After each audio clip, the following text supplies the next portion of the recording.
Good evening, everyone. The following is an exclusive presentation of the RVA Sports Network.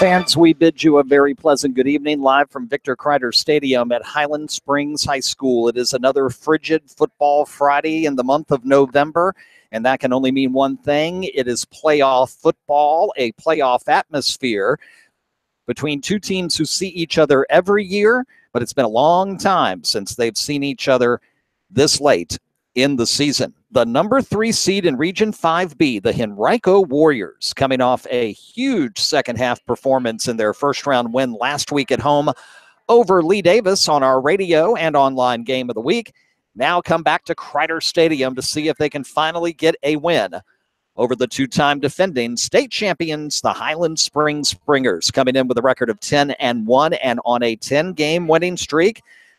They lost their season opener 14-9 to Hermitage way back almost 3 months ago. It seems like 3 years ago now. Back late in the month of August, they have not fallen since. And when these two teams met earlier in the season in October, it was a 23-6 Highland Springs victory. It was a hard-fought victory. It was a good defensive performance for Henrico, even in defeat, perhaps one of their better performances of the season. For the majority of the game, they held this high-powered Highland Springs offense to 17 points. Springers got a late touchdown to make the final 23-6. But tonight, Region 5B Player of the Year quarterback Theo Chambers of Henrico has got to get his offense going like they did in the second half in that 38-0 run. Going on to win 45-31 over Lee Davis in round 1 last week to give head coach Gerald Glasgow his first coaching playoff win as the head man at Henrico. It's going to be up to Chambers and Jihad Carter and Dejon Anthony, Tyrell Ellison, and the rest of that very, very talented Henrico, very athletic offense to be able to put some points on the board here tonight at Kreiter, which was something they struggled to do and could not do when they were against Highland Springs earlier in the season. Of course, two Eastern Henrico rivals, two Capital District foes, former coach and assistant to Lauren Johnson here for years in Highland Springs. Gerald Glasgow leaves, becomes Henrico's head coach. This is the Warriors' 4th consecutive postseason appearance. This year was the first time that they did not end up in the same bracket in the first round with a Hermitage as they had the previous 3 years. And so with last week's win over Lee Davis, they notched the first playoff victory for Coach Glasgow in what was the first home playoff game for Henrico since 1999. Now, expectations are much different here at Highland Springs. After years of knocking on the door, they finally busted it down 2 years ago with that championship run, punctuated with perhaps the best game of the year, and frankly, one of the best high school football games I've ever seen, in that state quarterfinal 2 years ago in the rematch between Hermitage and Highland Springs when the Springers built a huge lead. Hermitage chipped away, tied it late. And then a touchdown pass over there in the left corner of the end zone right in front of the scoreboard on a chilly Saturday afternoon with just seconds to go. Punched Highland Springs' ticket to the state semifinals, ended Hermitage's quest for a state title. And 2 weeks and 2 victories later, Coach Johnson and the Springers had their first state championship since 1961, and the first one ever won on the field because they were awarded back in those days when Highland Springs won in 61. And in case you didn't know, Hermitage won a state title before that, 3 years before that, back in 1958, the only state football title in Hermitage history. We bring them up because on the other side of the bracket tonight, it's number 5 Varina, who knocked off LC Bird in Chester last week to avenge their first-round loss to the Skyhawks a year ago, going up against that number 1 seed, the Hermitage Panthers, who they started the season 9-0. They lost by 6 in their final game 3 weeks ago at Manchester, got the bye week in the first Friday of November, while Varina and Highland Springs were battling here that night, while we were at Tomato Bowl 59 that night, and while Henrico was taking care of Armstrong that night. And they got back into action last week with an impressive win over Meadowbrook, shut them out until the final 2 minutes of play, 35-6 the final score. Hermitage really feels that this is their year. They have positioned themselves so that the road through the playoffs will have to go, if they continue to win, through Chester Fritz Stadium, something that they had hoped they would have a couple of years ago, but it did not happen. You'll remember Highland Springs with a much tougher schedule, even though they finished 9-1 in 2015 in the regular season, outpointed a 10-0 Hermitage team who had beaten Highland Springs on opening night here 2 years prior. And they ended up with that classic Saturday rematch Thanksgiving weekend 2 years ago. Well, if both teams win tonight, they will meet again on Thanksgiving weekend. This time it'll be for the new Region 5B championship and a spot in the state semifinal. With the new classifications this year and changes, the elimination of conferences, the expansion of regions now to 24, 4 in each of the 6 classifications, what we have now is a 3-game race to the region championship. Tonight are the semifinals in Region 5B. You'll have the winner of Varina Hermitage taking on the winner of our game coming up next weekend, and the winner will get the Region 5B championship trophy and the right to represent the region against the Region 5A champion coming up on Saturday, December the 2nd. The winner of that game punches their ticket to Hampton University and the state championship, which again will be there at Hampton, Saturday, December 9th, 3 weeks from tomorrow. So 22 days away from the final playoff push and the awards to be given, and a lot of football between now. Here, top of the hour, it is Henrico Highland Springs, winner to get the winner of Varina Hermitage. Our Noah Matthews and Kip Vihorn is live at Hermitage tonight. Want to follow Noah on Twitter for updates from Varina Hermitage. He is on the field at Chester Fritz. He's at Noah9700 on Twitter, one of our wonderful 2017-18 RVA Sports Network intern reporters. And Cameron Taylor at Cameron9408 is down in the South Side at Manchester High School. And Cameron will have live updates all throughout the night tonight from the Big 6B battle between number 3 Thomas Dale and number 2 Manchester, who both put up 50 points last week in their 6B playoff victories.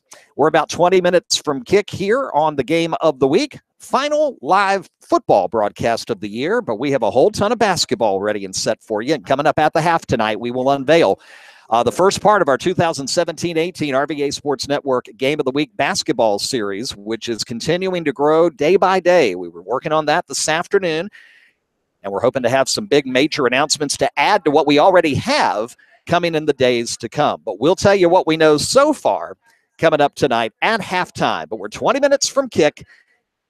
Henrico Highland Springs, round 2 of 5 to win a state title. Winner tonight plays either Varina or Hermitage for the Region 5B championship. Next weekend would either be a Friday night game or a Saturday game. And as soon as we get all that information, of course, we send it out across our Twitter network and we keep you posted at RVASportsNetwork.com. Hey, let your fans and friends know right now if they can't come out to Kreiter tonight, they want to listen to tonight's game of the week between the Warriors and Springers. Embedded YouTube player is available right now at the top of RVASportsNetwork.com. All you have to do is go to our website and click play on the YouTube player. It doesn't get any easier than that. You'll also get the links to our broadcast tonight on Twitter, both at Henrico Sports and at the RVA Sports Net. Well, we come back in just a minute. We will continue to talk about the other action going on tonight. Lots of big playoff games here in the RVA. And we'll also talk about our final edition of On the Sidelines Extra tonight with NBC 12. As our pregame show rolls on here after this quick timeout, you're listening to the Region 5B semifinals on a special edition of the Game of the Week live on the RVA Sports Network. Sheehy Ford of Ashland, with the largest inventory of Fords in the Mid-Atlantic, says fall head-over deals. Up to 40% off MSRP or 0% financing for up to 72 months. Sheehy is proud to present its Military Appreciation Program with savings and additional discounts for active duty, military reserve, retired military, dependent families, and now law enforcement. It's easy at Sheehy. Sheehy Ford of Ashland, Route 1 just south of Ashland. Online at SheehyFordAshland.com. Wood and West Incorporated has been serving the Richmond and surrounding areas since 1923, offering the finest in home heating oil and propane gas. They also offer professional service and installation of standby generators, tankless water heaters, gas logs, and gas or oil furnaces. Call today for all of your heating needs at 355-1721. That's 355-1721. Massey Wood and West.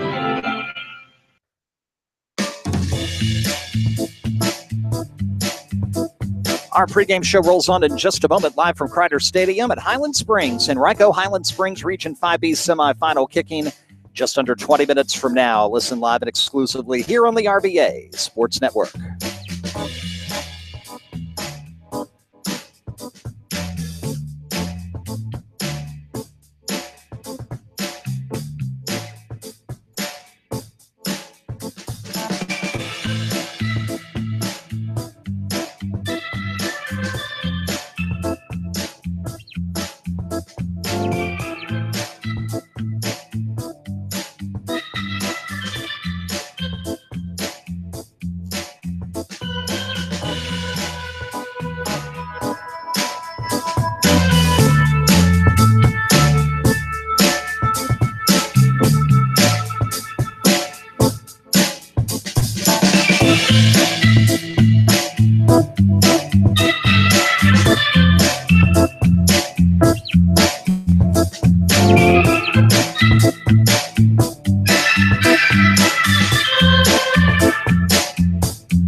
And we're back with you, fans, live here on the pregame show on the Game of the Week on the RVA Sports Network, as we are coming up on 15 minutes to go before the start of tonight's Region 5B semifinal between Henrico and Highland Springs. We've mentioned on the other side of the bracket it is Hermitage Verona. Let's take a look at the rest of the classes and regions going on tonight in the RVA. A busy night of high school football, and this is the second week of playoff action up in Region 6B.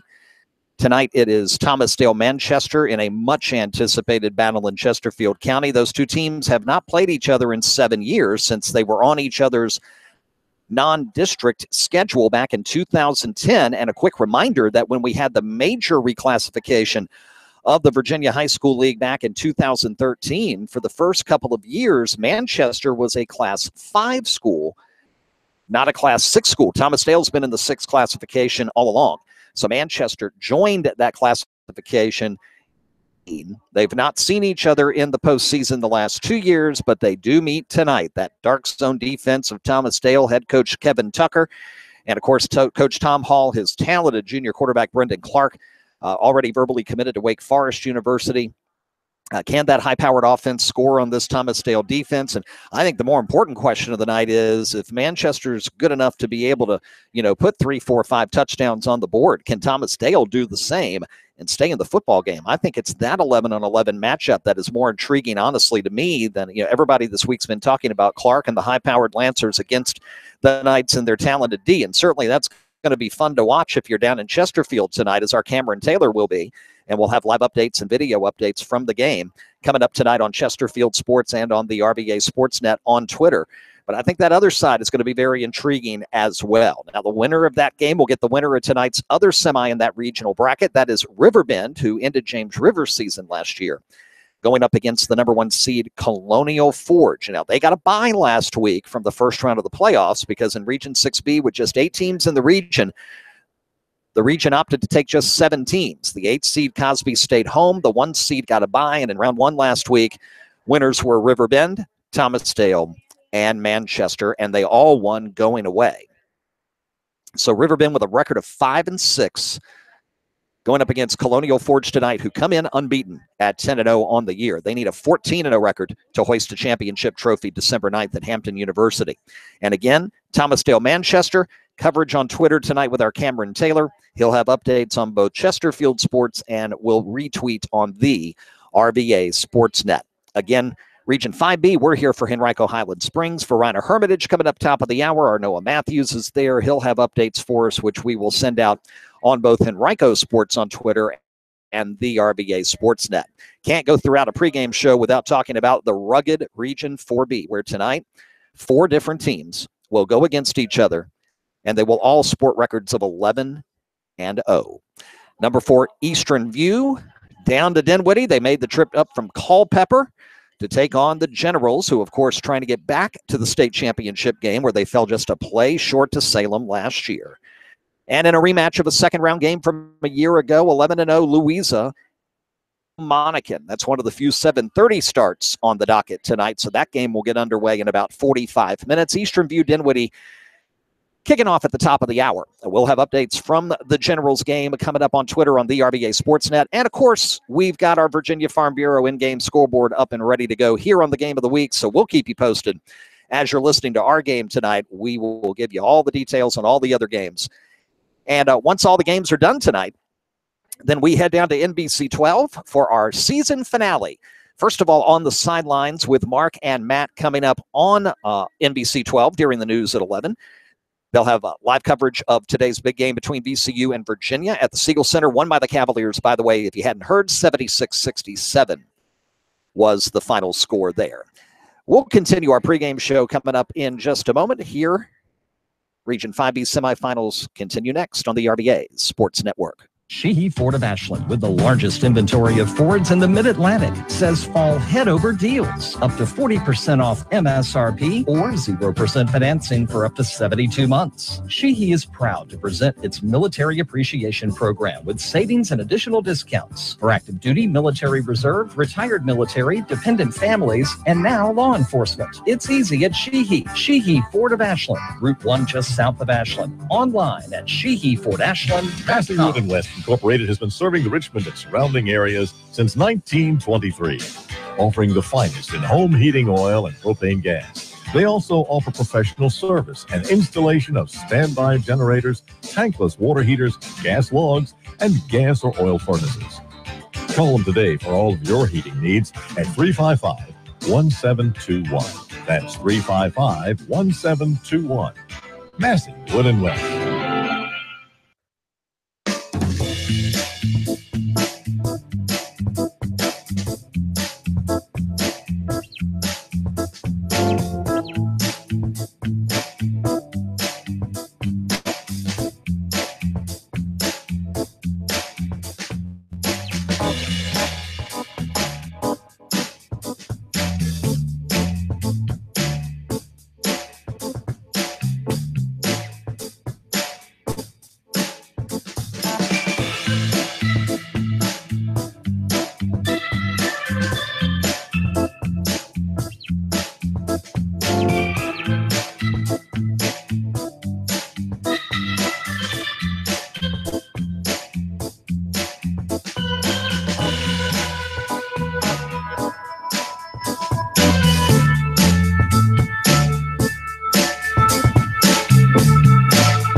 And fans, we thank you so much for being with us back after that quick time out here on the RVA Sports Network. National Anthem is complete.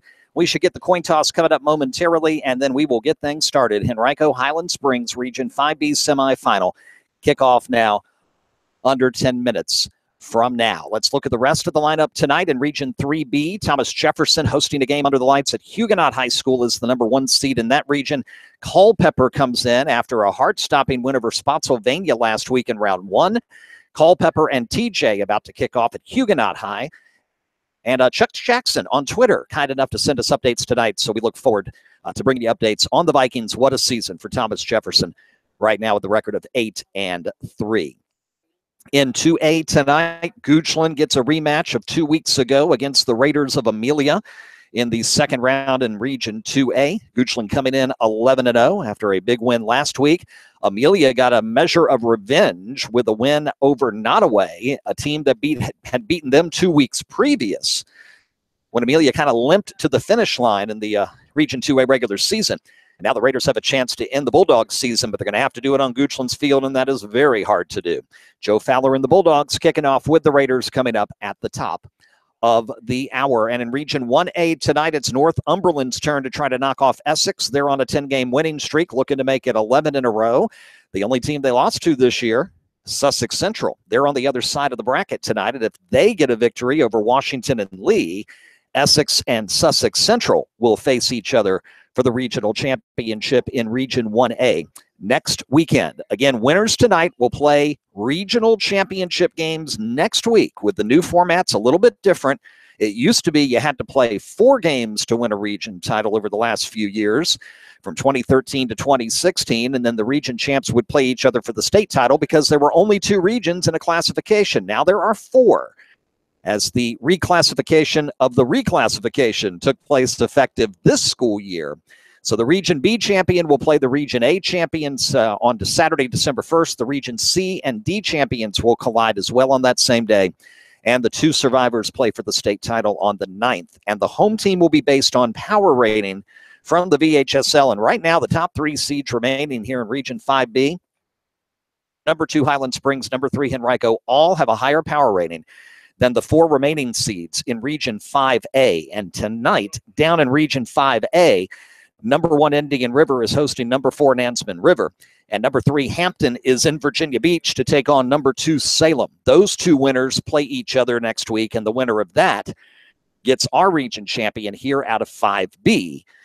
That would be on December 2nd. Captains are getting ready to come to midfield, and we'll get a coin toss, and we'll be ready to go here in just a couple of moments. Once everything is said and done tonight, again, we head down to NBC 12.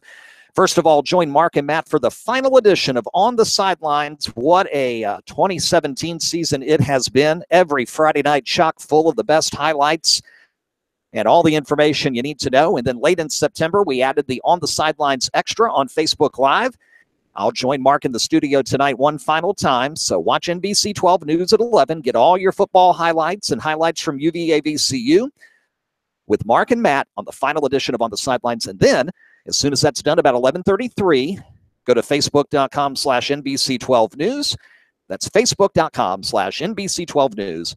And join Mark and I for the conversation. You can ask your questions, fire them away there on Facebook in the comments section. We'll show you extended highlights, talk about next week's regional championships that we'll know of at that time, and much, much more. That's all coming up On the Sidelines tonight. First on NBC 12 News at 11, and then we jump on Facebook Live, and that is at Facebook.com/NBC12News, Facebook.com/NBC12News. Looking forward to that. It is complete. And Henrico is going to get the football first as Highland Springs wins the toss and elects to defer. So we're about ready to get started. It's going to be Henrico.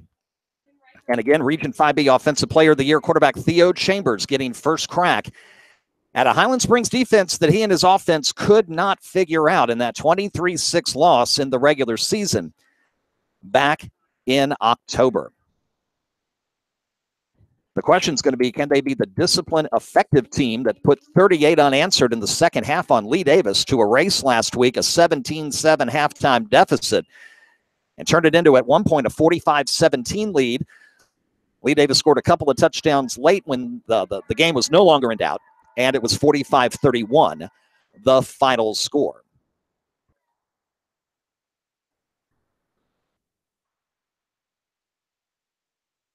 Just waiting for the two teams to come out onto the field. A little bit of gamesmanship going on here. You know, the home team wants to be the last to come out. Henrico's kind of waiting and taking their time. And, you know, obviously, Eastern Henrico rivalry just kind of builds on the effect of this game.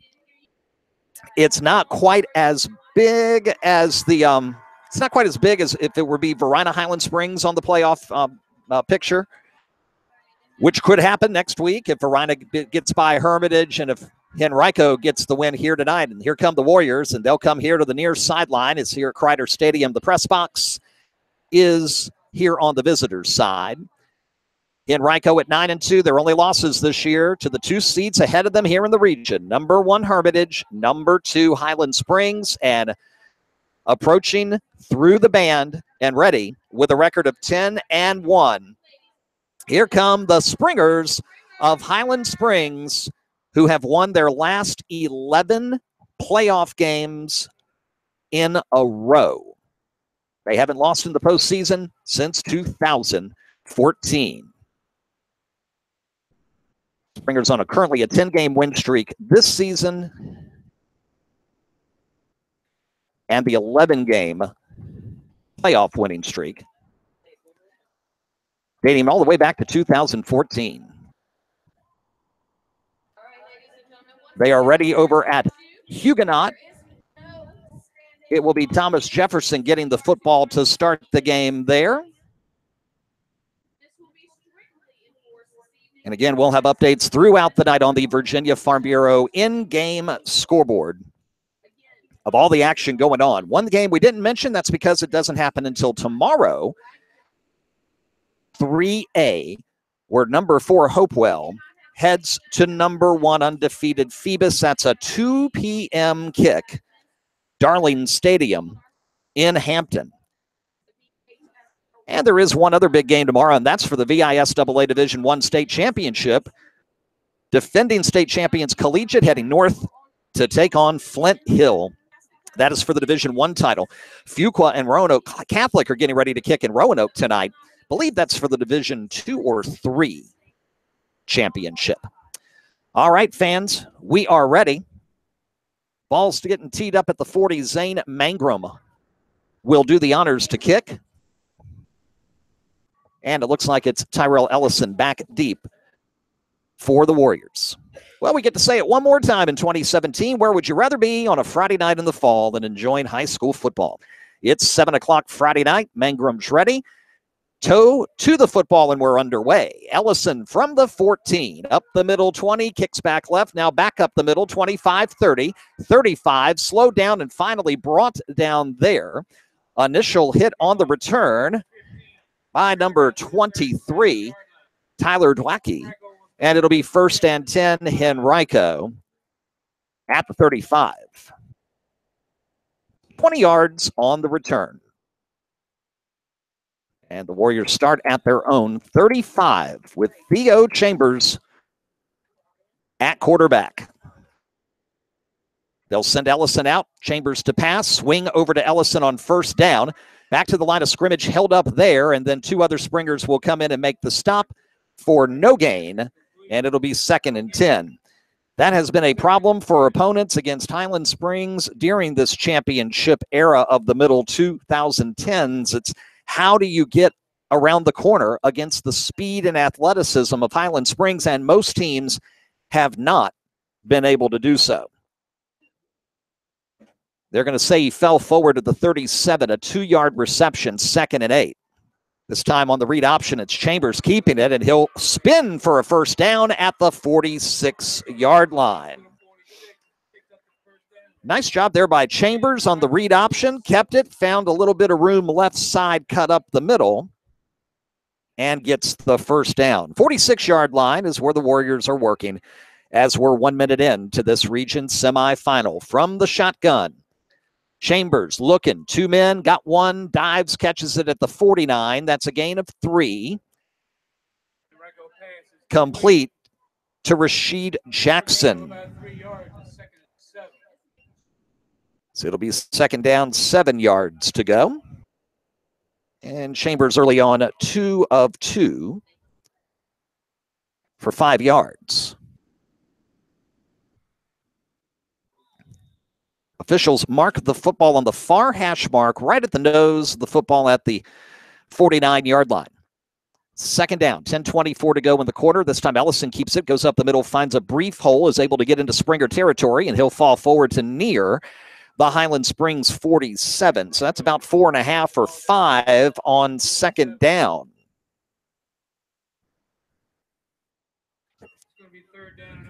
So we got a third working here, 3rd down and 3.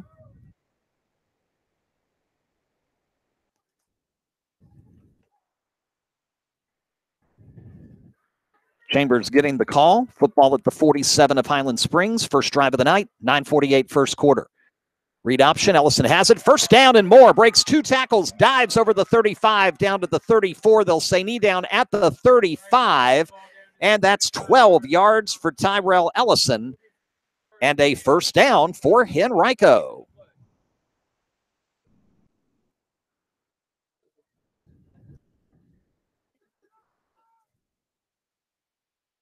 Officials, we got a personal foul called against Highland Springs. That was, I believe, during the play. And that's going to be a mark off of 15. So in fantastic field position.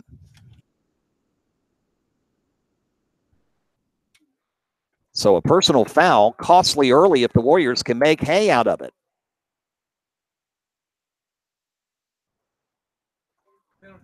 And the football is at the 20. So in the red zone for the first time tonight is Henrico. 1st and 10 from the Highland Springs 20. Ellison up the middle. Hard yards, and very few of them. He gets 1 to the 19. It'll be 2nd down and 9.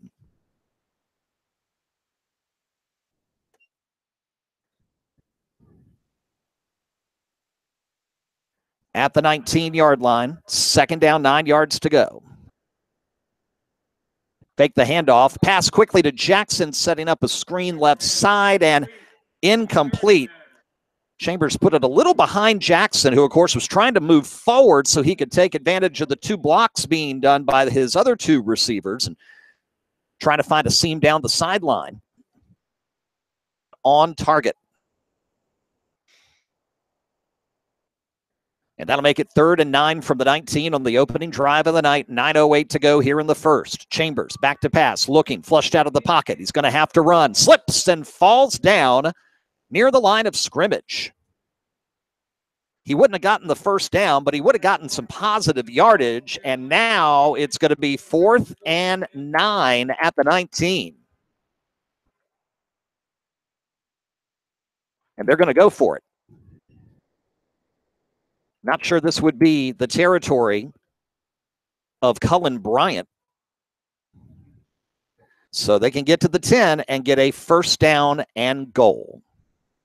3 wide receivers to the far side. Chambers looks that way, lofts toward the end zone. Up and intercepted.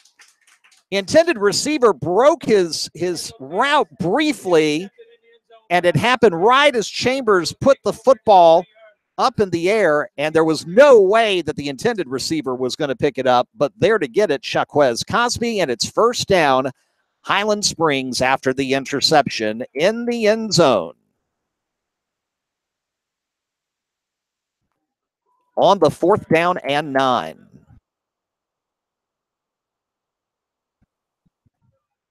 So no score, and the first time for the Springer offense here tonight, live on the Game of the Week. And we get lots of movement before the snap and our second penalty marker of the night.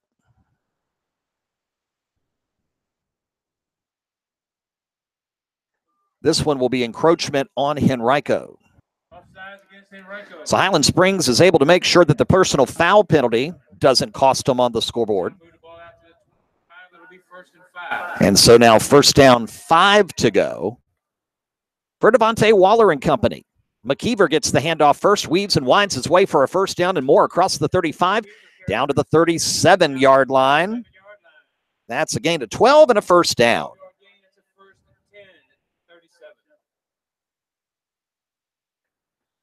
So from the 37-yard line, Springs will work. One play, 12 yards, first down. They're underway at Goochland.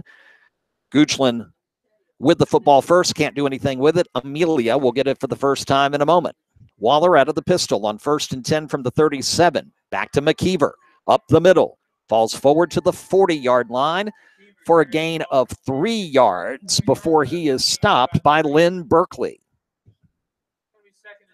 And so 2nd down and 7. No score, 7:50 clock running here in quarter number 1 of the Region 5B semifinals.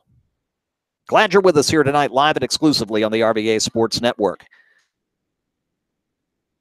Final football live broadcast of the 2017 season, but of course we'll be on Twitter the rest of the season. Tell you more about that coming up at the half, along with our basketball schedule beginning to unveil tonight. From the 40, it's 2nd and 7. Taking a while for the Springers to get off the play, and it takes too long. They're going to get called for a delay of game. There was some confusion. Waller, I saw him look back at least once toward the sideline to kind of double check and make sure that the call he was given was the right one, and took too long. Delay a game. 5-yard mark off back to the 35, and it'll be 2nd down and 12 now for Highland Springs. Virginia Farm Bureau in-game update. 4th down and 1 with 7 to go in the first quarter. Manchester's defense holds, and they take over in a scoreless game. Pitch here on 1st down, 35, 40, and out of bounds at the 42-yard line. First carry of the night for Raekwon Smith, and he'll get about 7 on that play. So he gets the penalty yardage, and he kicks, let's see, penalty yardage back at a couple. And we've got a 3rd down now coming up. 3rd and 5, and some movement in the backfield, but no penalty. Waller will roll. Look, throw, Kemp, complete. Defender slipped. Kemp was open. He's able to get all the way down to the 49. That's plenty for a Highland Springs first down. Yeah, the defender slipped on that one, gave Billy the wide open opportunity to move the chain, and he does with 7:11 to go here in the opening quarter.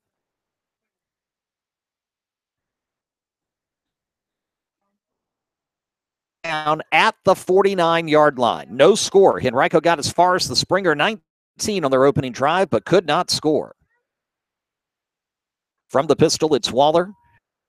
And immediately read there, and a tackle behind the line of scrimmage. 42, Giuseppe Macon-Goudeau, whose name we called multiple times last week on the Game of the Week win over Lee Davis.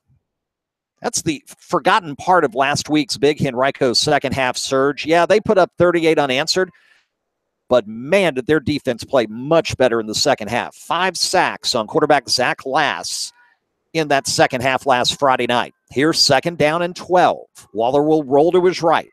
Looking, blitz coming. Got him! Down at the 42-yard line. Quarterback sack for the Warriors. Lamar Teal leading the way. That's a loss of 5, and it'll be 3rd down. So the tackle for loss, and now a sack, and it's 3rd down. They've got to get down to the 41-yard line of Henrico. 3rd and 17 for the Springers as we are halfway through this opening quarter. 2 wide receivers both sides. Waller looking, throws for Kemp, incomplete. Jalen Atkins on the coverage of Kemp, trying to throw back shoulder near the first down marker.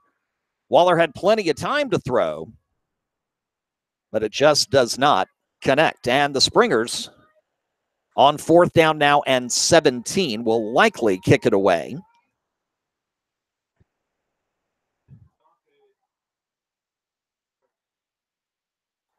And Waller will serve as the punter. And he'll get it away. It's a low knuckleballer, and it will take a neutral bounce, and now a favorable bounce for Henrico, and the Springers have to dive on it at the 39. So the Warriors take over 1st and 10. Officially put the ball at the 39. It's no score with 5:44 left in the first quarter. Virginia Farm Bureau in-game scoreboard. The first points of the night in Dinwiddie belong to Eastern View on a safety. It's 2-0 Eastern View midway through the first quarter. Chambers looking to pass, pumps once, punts twice, now throws it up in the air, and this is a wide open jump ball. Who wins it? Nobody. Incomplete. Chambers got away with a couple of those in the end zone last week, fans. If you were with us here on the game of the week, that first half pass, 18-yard touchdown pass to Dejon Anthony, but the crazy one was on that 4th and long in the third quarter when he just threw it up for grabs running for his life, and Jihad Carter leapt over everyone for the touchdown reception.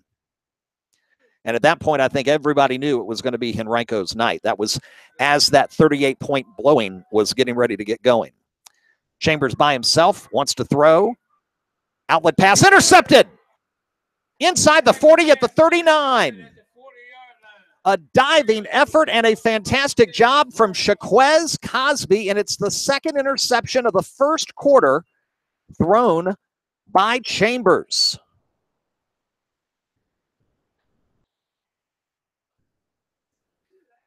First down now at the Warriors' 40. Time remaining 5:29 here in the first quarter.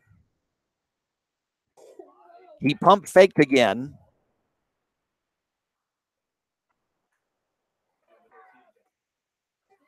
And Cosby had enough time to dive for the INT from the 40. First down, handoff Smith, gets a block, goes around left end, 35-30, 25-20.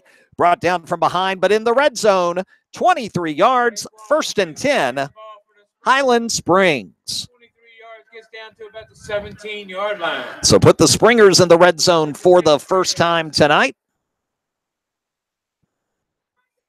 5:22 to go in this opening quarter. Highland Springs couldn't make hay off the first interception, but this one in Henrico territory, man, you got to punch it in and get points here. Pistol formation. First down from the 17. Inside handoff that time, and very little doing. That is a host of Warriors bouncing in there on Drayshawn Taylor on the carry, and very minimal yardage. In fact, they're going to say he was tackled back at the 18. On the Virginia Farm Bureau in-game scoreboard, Hermitage strikes first at Chester Fritz tonight, first quarter from Arnoa Matthews. It's a 10-yard touchdown, 7-0 Panthers over Varina. Here's 2nd and 11. Handoff Smith. He gets hit in the backfield, falls forward to the line of scrimmage. It'll be no gain and a 3rd down coming up. Back to the 19-yard line. 3rd down, and they're going to actually say knee down to the 19, and it's going to be 3rd down and 12. 4:20 to go here in the opening quarter. So Hermitage up first, Eastern View up first at Dinwiddie. Goochland Amelia no scores so far. Louisa Monacan kicks in 15 minutes. 3rd down, long. Waller throws for Kemp, incomplete. Again, tried that back shoulder fade, and it was Lynn Berkeley in coverage. And that's going to bring up 4th and 12. And just as we say, Goochland and Amelia no score, Amelia strikes first. On a 16-yard touchdown, 4:28 to go in the first quarter. Amelia 7, Goochland nothing. Thanks to our friends at Scrimmage Play on Twitter for that update up in Goochland County tonight. 3:59 to go here in the first. No score, and it's 4th and 12 for Highland Springs at the Henrico 19. Waller looking, throwing over the middle and incomplete. Looking for Kemp again, and that football was thrown too early because there was a rush coming, and Waller knew he had to get rid of it, and Kemp was not able to get that route completed, and the ball was not close. It's 1st and 10 for Henrico after they hold on defense. 1st and 10, Warriors for their 3rd possession here in this scoreless game. First down at the 19. 3:54 to go first quarter. Ellison will get the handoff, get to the 25, get a nice block across the 30 and out of bounds to the 33-yard line. That is a 14-yard gain on first down, and it'll move the chain. First down and 10. Mark the ball at the 33. Virginia Farm Bureau in-game scoreboard. Culpeper strikes first tonight over Thomas Jefferson. The game, of course, at Huguenot High. It's 7-0 Culpeper late first quarter. Handoff, trying to get it down left corner again, and able to do so after leaping over one man is Ellison. And Tyrell gets to the 40, and that's a nice gain of 7 and a patient gain. As Tyrell had to wait time and was able to find a seam. Second down and 3 now for Henrico at their own 40. Trips to the far side, one to the near. Chambers will keep it himself on a quarterback draw. 45, slips and down at the 48, near the 49, and that's enough for Henrico. First down. Warriors approaching midfield with 3:37 to go here in the opening quarter. Virginia Farm Bureau in-game scoreboard update. Manchester strikes first tonight. They lead Thomas Dale 7-0. Handoff Ellison here. Gets to midfield just across it. A hard 2 yards and then pushed back by a host of springers, and it'll be second down and 8.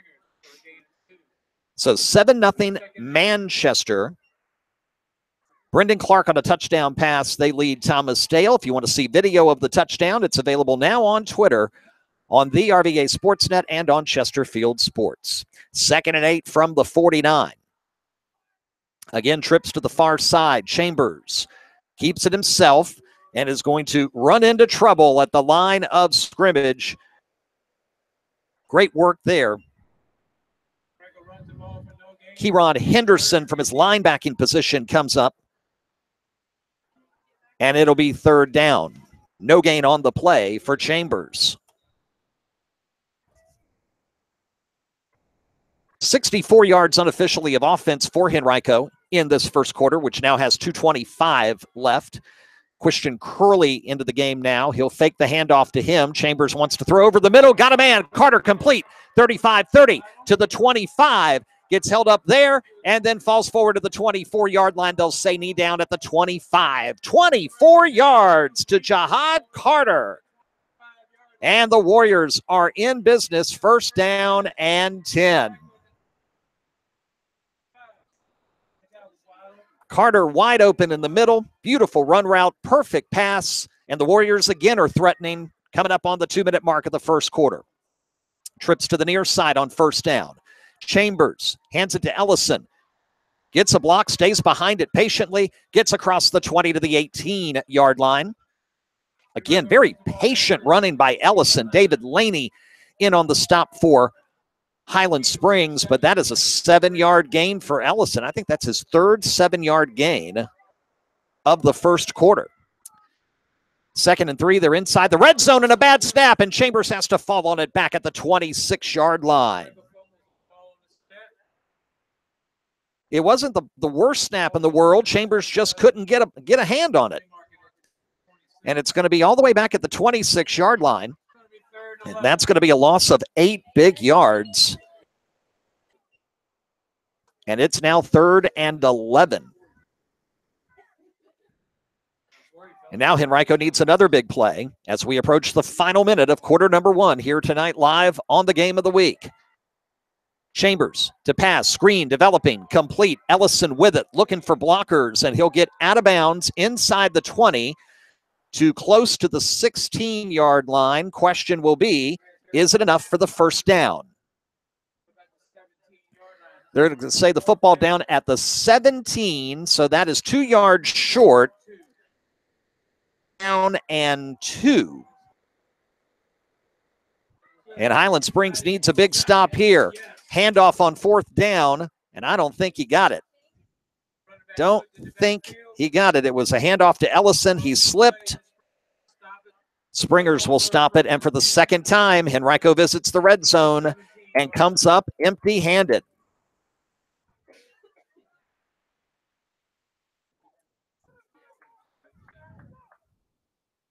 .4 to go here in the first quarter.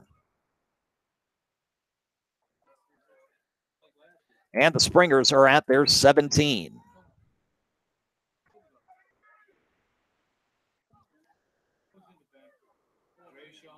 First down, Highland Springs, their third possession of the night.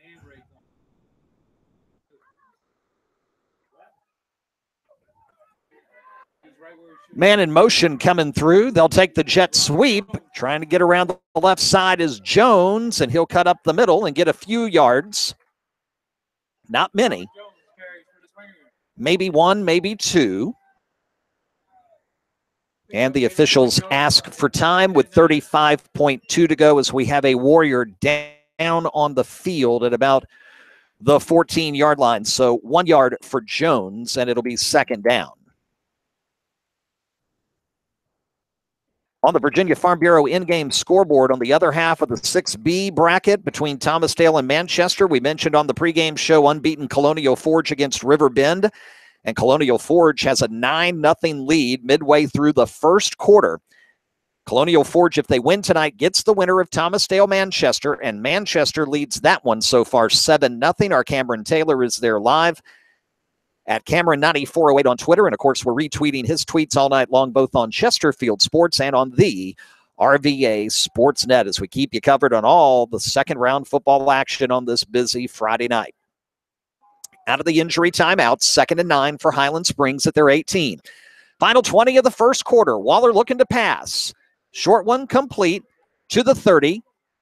Down to the 20, the 25, and close to the 30, but the knee down to the 27-yard line. Nice completion to Smith.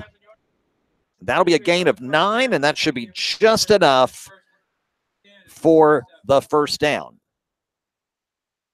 And the final seconds will roll off here. And Highland Springs will say, hey, we'll check you on the other side of the quarter. So 1 quarter in the books here tonight on this special edition of the Game of the Week.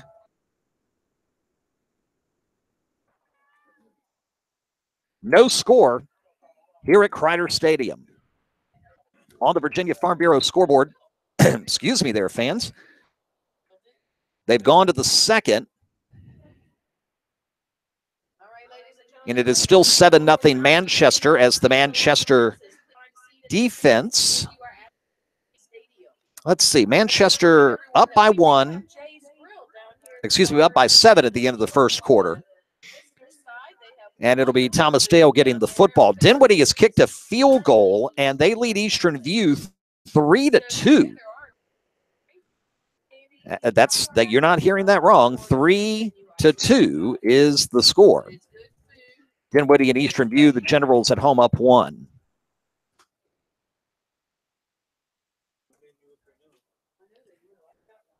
So it's Henrico 0. And Highland Springs 0 as we go to the second.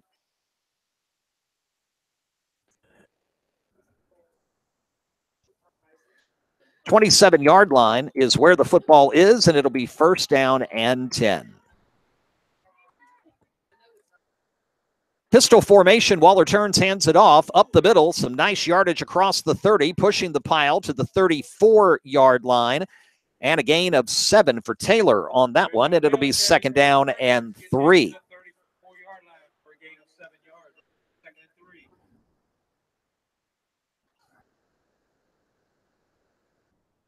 Region 3B update. It is Thomas Jefferson scoring to Ty Culpepper. It is 7-7 as they're in the second quarter. Thank you, Chuck Jackson, on Twitter for those updates tonight. Here it's second down and 3, Highland Springs. Football at the 34 in a scoreless game. They're looking to pass. Flushed out of the pocket, throws it over the middle, and overthrows Billy Kemp. Great coverage by Lynn Berkeley. and it'll be third down. So 3rd and 3 coming. Henrico get just enough pressure on Waller, but this one you got to credit to Berkeley, who was stride for stride with Billy Kemp, who was, of course, their number 1 receiving target. 11:07 to the break, and still no score. Louisa Monacan, they kick in less than 5 minutes in Region 4B. 3rd and 3 from the 34 for Highland Springs. Waller, handoff, up the middle. Smith fights for it, and second effort will get him the first down at the 38-yard line. Check that, Taylor on the carry. He needed 3. He kept the legs churning, and he gets 4, and they'll move the chain. In fact, they'll give him 5, and it'll be 1st and 10 Highland Springs at their own 39-yard line.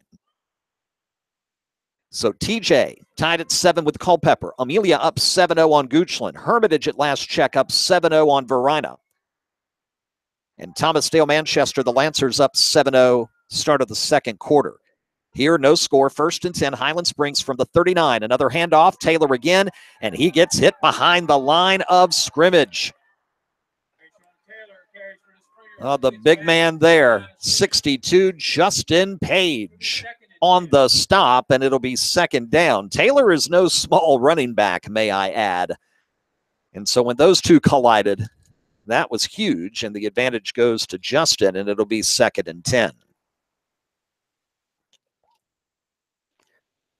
Goochland has scored on the Virginia Farm Bureau in-game scoreboard update to tie Amelia 7-7. 2nd and 10 here from the 39. Waller looking over the middle, pass incomplete. Springer fans want a flag. Jihad Carter in coverage. And it will be 3rd down. That was intended for Jonathan Carey. And there was an argument there that Carter's arm may have come in just a half a second early. But the officials say, boom, boom, no flag, play 3rd and 10 from the 39. 9:47 left in the break here in this scoreless scrum at Kreiter Stadium. From the pistol again. Waller back to pass, blitz coming, got to get it off. Taylor there on the screen, up the middle. 45, can he bust another tackle? Yes, 1st down and more. To the 40, to the 30, to the 20. One man to beat, and he finally gets dragged out of bounds all the way down inside the 10-yard line. That was all Taylor, and I do mean all Taylor. A phenomenal run to the 9-yard line.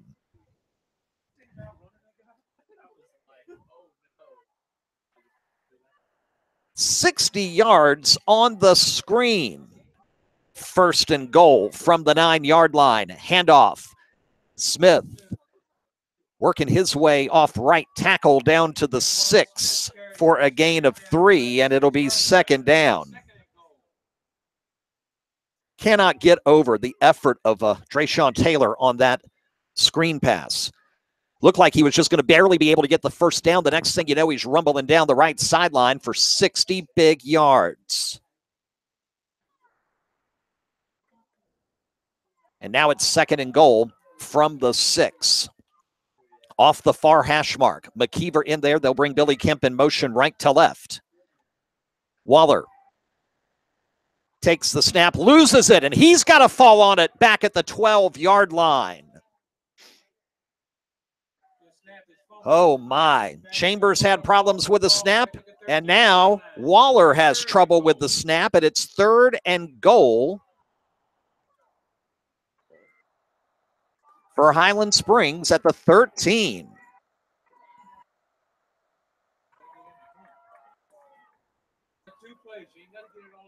Third and goal from the 13. And indeed, this is 2-down territory. McKeever next to Waller. Waller to pass. It's complete to the 10, to the 5, and down. Football at the 1.5. The pass complete to Antoine Wells, and he gets to the 1 yard line. So we will have a 4th and goal from the 1. 4th and goal from the 1 yard line. 7:30 to go to the half. Waller is taking a long time to try to get the play call. They're going to call time. So timeout with 7:21 to go in the half. So the 12-yard pass completion will make it 4th and goal. Springers at the Henrico 1. And timeout Highland Springs. 7:21 here left in the first half. Monacan has struck first tonight against Louisa at home. A big play makes it 7-0 Monacan.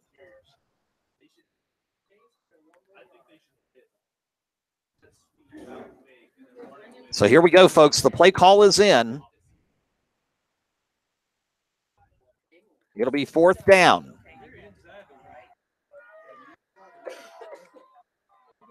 They have literally a half a yard to go here on 4th down and goal. Very tight formation for Highland Springs. Will Waller keep it himself? 4th down, handoff, and I don't think he's going to make it. No. Henrico holds. And they'll take over after another defensive stand. 1st and 10 Warriors after a huge defensive play by Henrico. And it's still 0-0 here on the game of the week. 7:15 to go in the first half. The Warriors stop them on defense and take over now. They got to be careful in the shadow of their own end zone.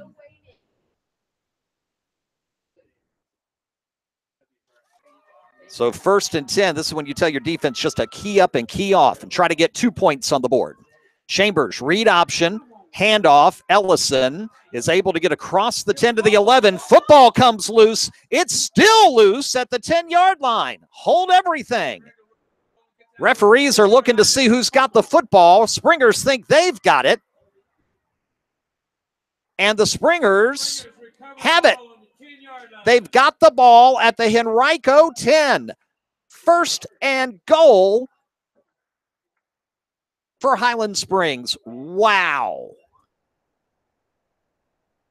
That would have been a 1st down run. As he was over the 10-yard line was Ellison. And here we go again. 0-0. 7:01 to go here in the first quarter. They're going to say the football was recovered at the 11, so they can get a 1st down at the 1. Jones in motion on 1st down. Waller, pitch to Kemp on the reverse, trying to get around to the pylon. He'll cut, he'll dive, and he'll score. Touchdown. Highland Springs Springers on the reverse from 11 yards. On the reverse, it's Billy Kemp.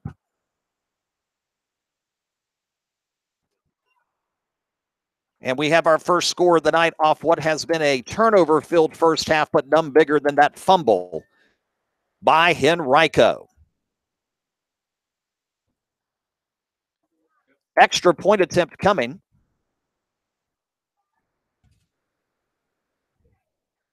Jaden Alsheki with it. The kick is up, and the kick is good.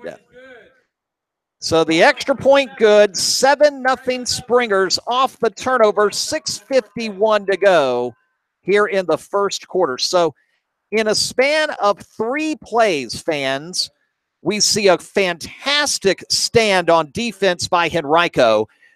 Then we see a critical fumble recovered by the Springers at the Henrico 11. And then we see Lauren Johnson reach just a little deeper into the playbook with the 11-yard reverse for Billy Kemp. And it's the Springers on the board first tonight at 7-0. So on the last 4 plays,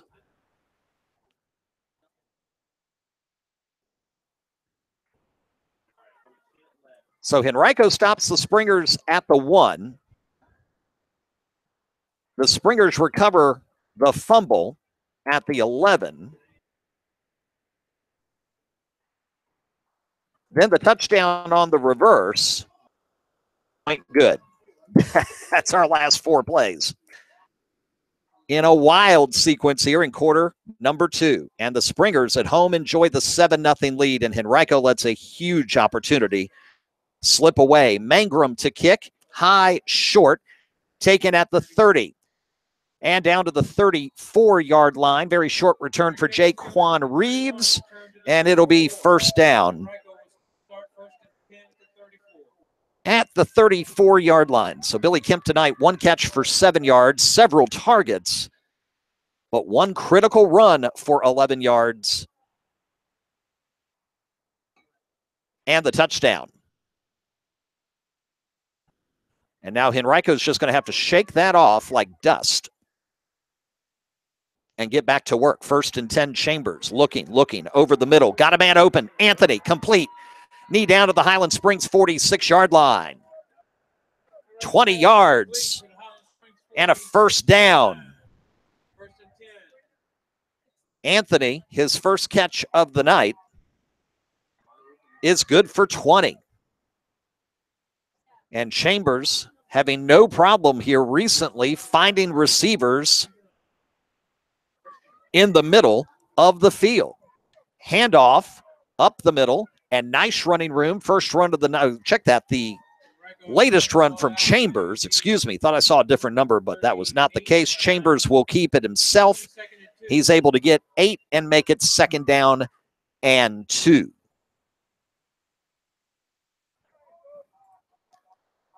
Quickly to the line, 2nd and 2.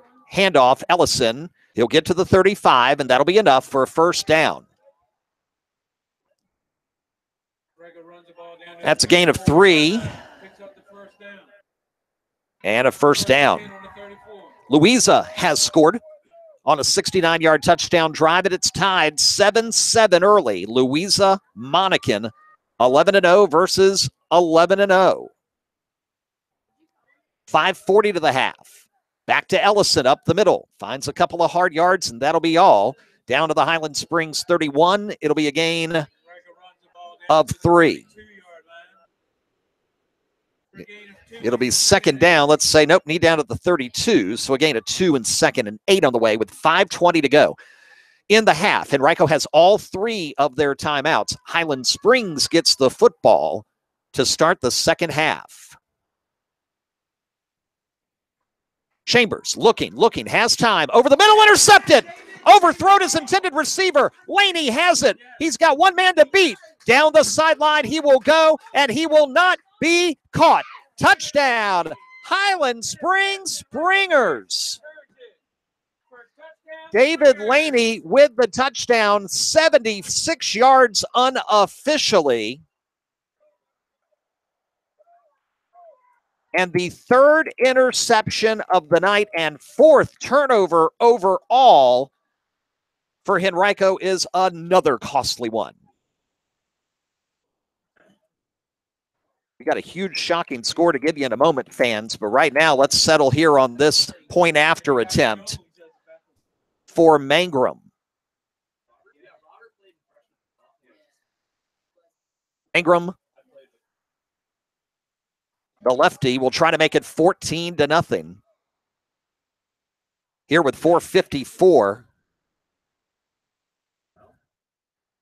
in the first half. Kick is up. And the kick just over the crossbar and good. So the extra point good. Highland Springs 14 and Henrico nothing. Time remaining, 4:54 to the half. Just an incredibly wild sequence of plays here in the last 7 minutes of real time, punctuated by a pick six. Laney takes it unofficially 76 yards, and it's 14-0 Highland Springs. Eastern View has just thrown an 80-yard touchdown pass, and our reporter Tim Beard down there in Dinwiddie is probably one of the Dinwiddie faithful in shock right now. Eastern View 16, Dinwiddie 3 in the second quarter. 2 unbeatens. And the X factor down there in 4B was Eastern View. How good were they in a down season in the Battlefield District? They have come to play from Culpeper tonight. We'll keep you posted here on the Virginia Farm Bureau in-game scoreboard. Mangrum set to kick it at the 40. The Warriors have a lot to forget about here in the subsequent next few minutes. This is a key stretch for them. A fumble on the kickoff return. They're able to recover it and get to the 30, maybe the 31-yard line.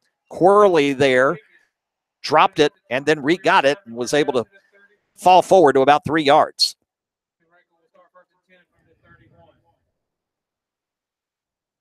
So Henrico starts at their own 31, but all of a sudden down 14-0. 4 Warrior turnovers here in the first half.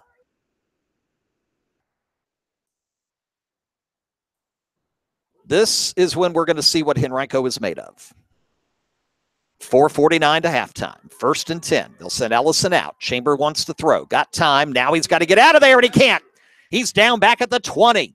He waited a little too long to try to escape, and Suirad Ware takes care of business back at the 20-yard line. That's an 11-yard loss, and it'll be 2nd down. Chambers has had good time tonight, but you can't have forever. And that time he was hoping for forever, and the pocket collapsed, and Ware took care of business. An 11-yard loss, and everything is going the champion's way. 4:12 and counting in the half.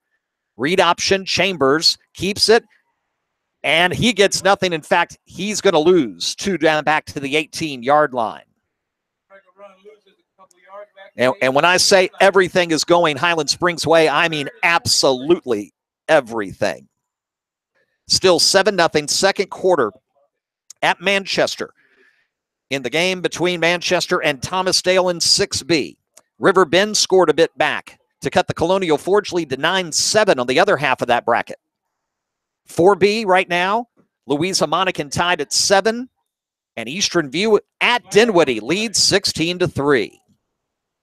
Here that'll stop play with 3:35 to go before halftime, before the very long 3rd down play for Henrico. It's 3rd and 23. Now the question is if it's going to be more than that. Dead ball foul. Unsportsmanlike conduct against Highland Springs. Man, you can't do that. Can I just be brutally honest with you? You have all the momentum going on here in this last few minutes of action. Keep your mouth shut.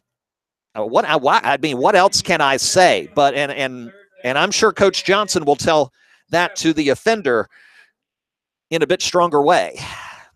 So suddenly 3rd and 23 becomes 3rd and 8. And it's a very manageable situation with Chambers. As there, a couple of minutes ago, they had a couple of really excellent, and I mean excellent passes over the middle. Anthony wide open, Carter wide open. And I believe the conduct call was on Billy Kemp, because that's who Lauren Johnson is chewing out right now. And he's going to chew him out a little more before he goes back to the sideline for good. And I don't blame Coach Johnson whatsoever. I'm surprised he hasn't taken him out for a play. I'll just be really honest with you. So 3rd and 23, and Henrico having nothing go their way, and they'll take this gift wrap. Christmas comes early. Now they got to seize on it and get a 1st down. 3rd down and 8 from the 33 after the unsportsmanlike penalty. Blitz coming, pass tipped high in the air and incomplete. Oh, man. It would have been a screen developing and possibly a good one, but David Goodwin gets a hand up in the air, and he is able to disrupt the play. It'll be 4th down.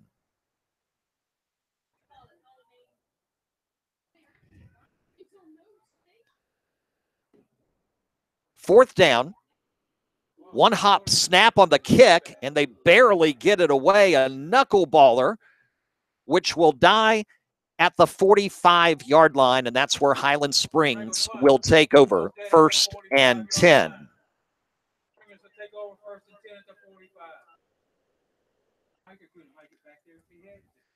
So Henrico can't convert. They punt. And the Springers at their own 45 up here 14-0 with 3:16 left in the first half. Virginia Farm Bureau in-game scoreboard, touchdown, Dinwiddie. Zion Sturdivant does the honors, and he cuts the Eastern View lead to 16-10 with 3:29 to go to the half. And we've had a couple of no-nos happen over at Hermitage. Details on that in a moment. Here, 1st and 10. Man in motion. That's Jones on the jet sweep. Cuts up the middle, and he's able to fall forward for 2. It'll be to the 47 and 2nd down. 2.5, maybe 3 yards. We'll be generous and give him a full 3, and it'll be 2nd down. So there was a fight on the field with Verona and Hermitage after Jabril Murray had an interception for Hermitage. There were some penalties given, but no unsportsmanlike enough to create an ejection. So no ejections from the game, and it's still 7-7 at Chester Fritz. Here, 2nd and 7. Waller, time, pumps and underthrows his intended receiver.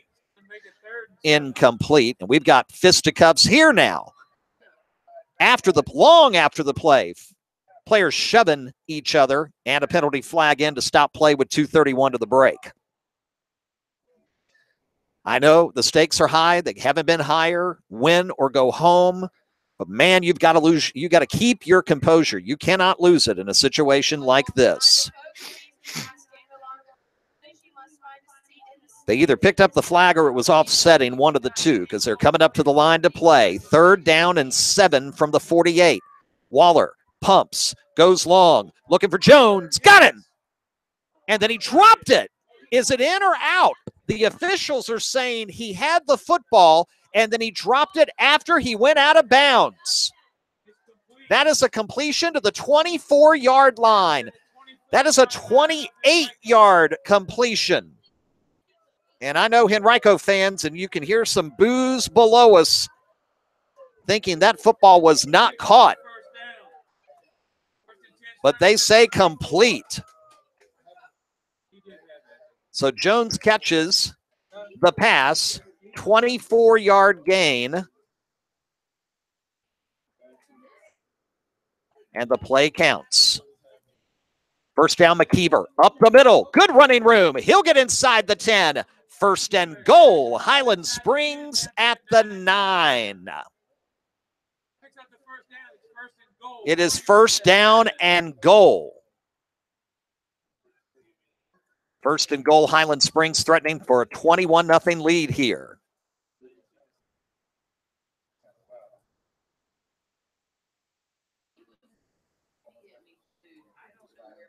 Handoff back to McKeever. Going around left side. He'll get to the 5 and get fallen back there. Gets down to the 4. That is a gain of 5, and it'll be 2nd down and goal.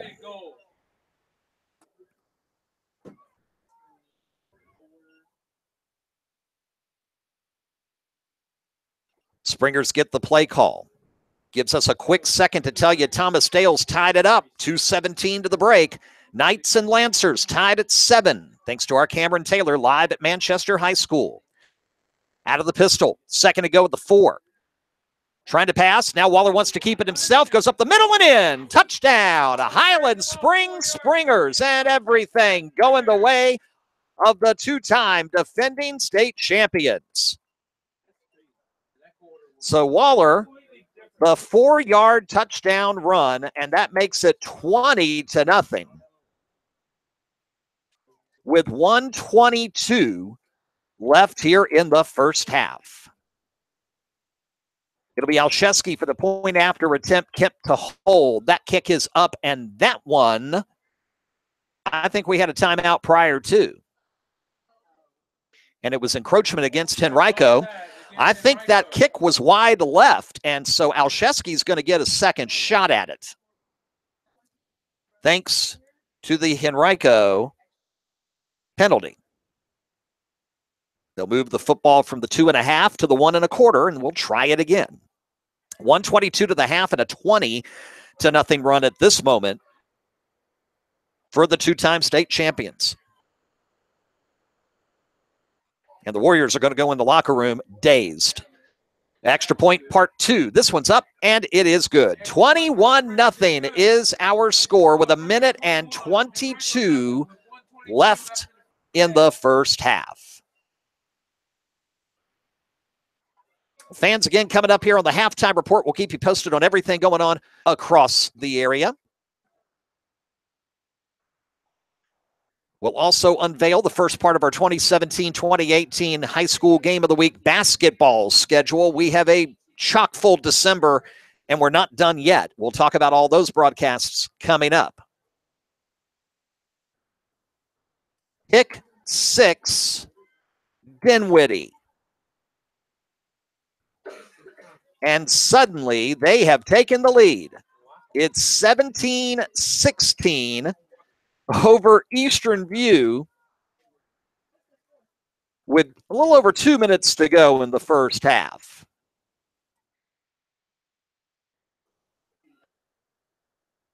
Holy cow.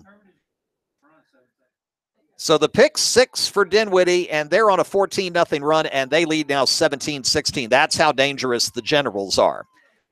Now the kick from Mangrum. It'll go back to the 15-yard line, return 20, 25, out of bounds, just shy of the 30, maybe 2. The 30-yard line, 3 timeouts, and 1:17 to the break. Touchdown, Monacan. And they take a 14-7 lead on Louisa. And we're endeavoring to get the time remaining on that one. Here, first down, Chambers, back to pass. Going long. Got a man, it's Jackson, and the pass is tipped and intercepted. David Cosby with his second pick of the night. Holy cow. Interception number 4. And turnover number 5. It has turned into a nightmare for Henrico here in the second quarter. Ball just a little underthrown. 4th INT for the Warriors tonight, and their 5th turnover. And the Springers have it 1st and 10 at their 36-yard line with 1:10 to go. First down. Boy, could they put a dagger in this one. Pass complete to Kemp. Far side, held up, and then tackled after a short gain out of bounds of maybe 3. And it will be second down. And they're going to officially give him all of 1 yard. Wow. That was a whole lot of movement.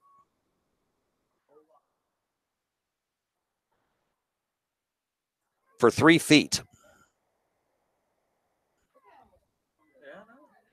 Second down and 9. Waller with a minute to go, hands it off up the middle. 42-yard line. That's McKeever on the carry. So pick up about 5. And so make it 3rd down and 4, and they'll quickly come to the huddle, to the line at 45 seconds left. Waller back to pass, looking over the middle. Got a man, that's Kemp, complete. And we get a penalty marker late. So we'll stop the clock at 38 seconds in the half, and we'll see if this play is going to stand or not. The pass was complete for 9 yards and a Highland Springs first down. The penalty marker came from the backfield. on the far side of the field. Officials concur. And it's going to be a personal foul against Highland Springs. Personal foul against the Springers.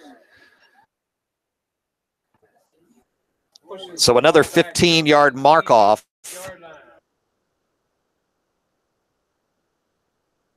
Fans, the silence you hear is me shaking my head.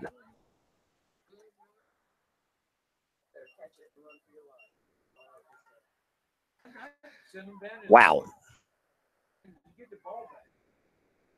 They've hit the half at Huguenot. That update in a moment. Right now, third down and very long off the personal foul penalty.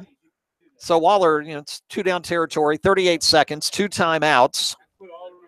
And the difference between 21 and 28-0 at the half, with you getting the football to start the second half, that's everything.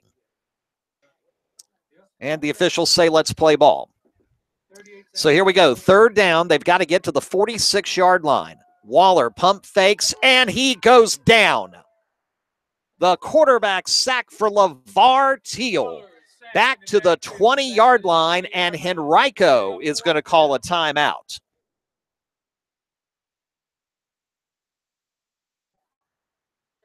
So the football back all the way now to the 20-yard line. Henrico calls timeout. Their first one with 28 seconds to go. From the Virginia Farm Bureau in-game scoreboard, they've hit the half at Huguenot, and Culpeper leads Thomas Jefferson 21-7. Excuse me, 24-7. Check that. 24-7.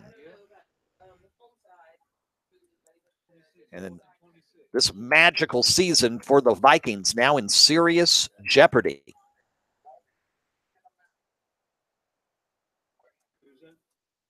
Halftime report coming up, scores, and much, much more. So stay with us here, fans, on the game of the week.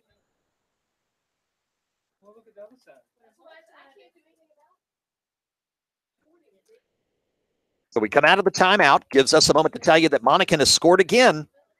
Early second quarter in Region 4B. It's now 21-7 Chiefs. A little over 10 minutes to go before halftime there.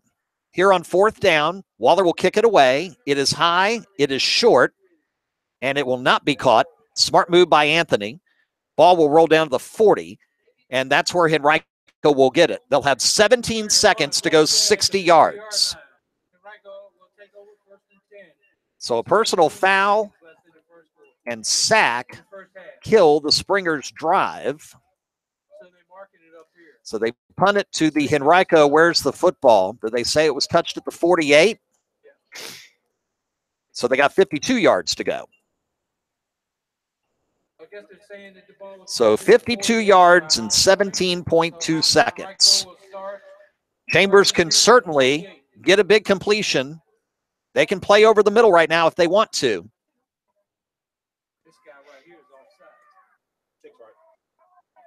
Chambers to pass.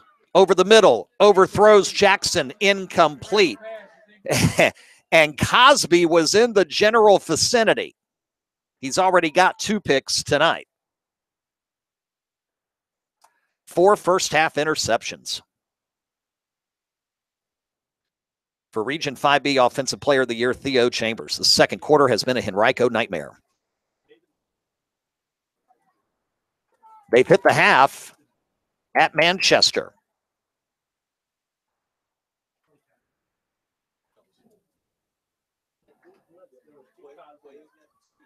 Here comes Chambers again. Flushed out of the pocket. Got to make a run for it. 7 to go. 6 to go. He gets down, and he'll call a timeout, I would think. Yes, with 2.8 left to go. So Henrico takes their second time out. And the football's at the 49-yard line of Highland Springs. So officially, Chambers will get a couple of yards on that. It'll be third down and 7. They are literally in the final seconds of the first half. Manchester Thomas Dale. Cameron Taylor reports 4 seconds to go to the break. And 7-7 Lancers and Knights. Dinwiddie is on a 21-0 run. Touchdown from 10 yards out. Dinwiddie 24, Eastern View 16 with less than 30 seconds to the half. And they've hit the half in Goochland. Amelia struck first tonight. Goochland scored 20 straight. Amelia gets a touchdown late. In fact, it's on the last play of the first half. 20-14 Goochland at intermission, Region 2A semifinal. All the scores, the playoff picture, and more coming up here at halftime. Here we have 2.8 seconds left, and Henrico needs a 49-yard prayer or a defensive penalty to try to get the 0 off the scoreboard. Chambers looking, waiting, throws over the middle, and it is incomplete, knocked away by Billy Kemp, and we hit the halftime. First half is complete. It was 0-0 after 1, and then holy cow, Highland Springs in a wild sequence of events goes on a 21-0 run, and we hit the half.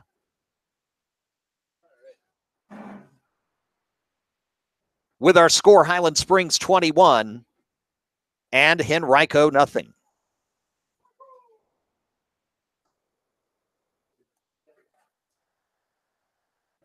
Second half still to come, and Henrico's got to find a way to do something. And Coach Johnson's holding on to his guys to let Henrico get off the field and head to the visitors area.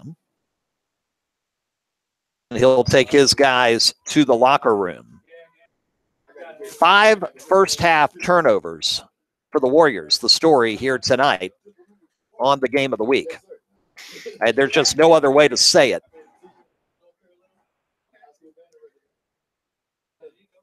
And Highland Springs very happy to take full advantage of all the miscues.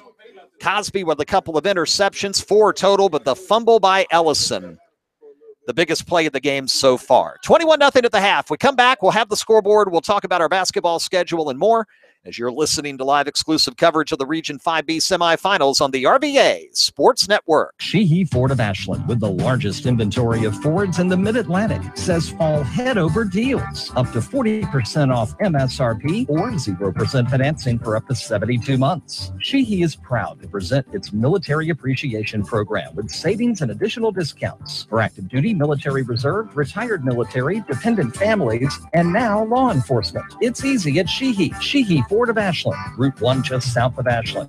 Online at SheehyFordAshland.com. Massey Wood & West Incorporated has been serving the Richmond and surrounding areas since 1923, offering the finest in home heating oil and propane gas. They also offer professional service and installation of standby generators, tankless water heaters, gas logs, and gas or oil furnaces. Call them today for all of your heating needs at 355-1721. That's 355-1721. Massey Wood & West.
right, fans, we bring you back live here at Victor Kreiter Stadium on the campus of Highland Springs High School, and it is all Springers in quarter number 2, a scoreless first quarter, and then Highland Springs pushing to try to score.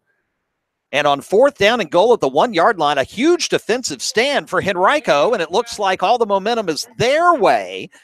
And on the first play of the ensuing drive, Tyrell Ellison, it was rumbling for first down yardage. He got across the 10 and then coughed up the football. It was recovered by the Springers at the Henrico 11.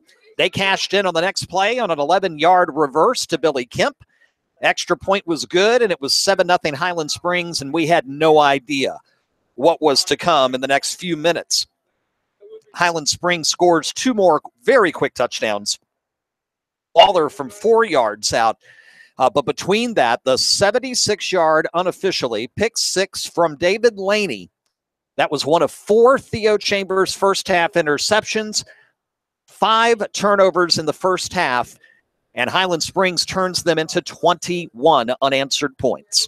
As the Springers look to move on in Region 5B to next week's Region Championship game on the other side of the bracket, at last check, the score between Varina and Hermitage was 7-7. They should be approaching halftime as we patiently wait for an update from our sideline reporter, Noah Matthews, who is there live. Let's go to Region 4B on the Virginia Farm Bureau in-game scoreboard update.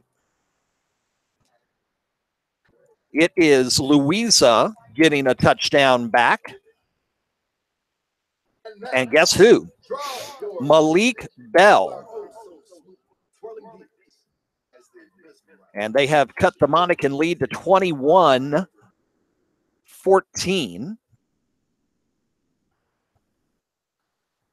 And the time remaining there, 6:42 to the break. So Monacan by 7 in that second round game in Region 4B. And sorry for the quick pause there, fans. We're trying to also get that information to our friends on Twitter at both Chesterfield Sports and at the RVA Sports Net. So let's check it all out for you. Halftime in 6B. Manchester and Thomasdale 7-7 the score there. 5B here at the half. Highland Springs 21, Henrico nothing. Waiting on an update. Last check, 7-7 Hermitage Varina. And we'll wait and see if they've gone to the halftime. In fact, I'm going to send a quick message to my buddy Noah yet. They're on the sidelines at Chester Fritz to get the update there.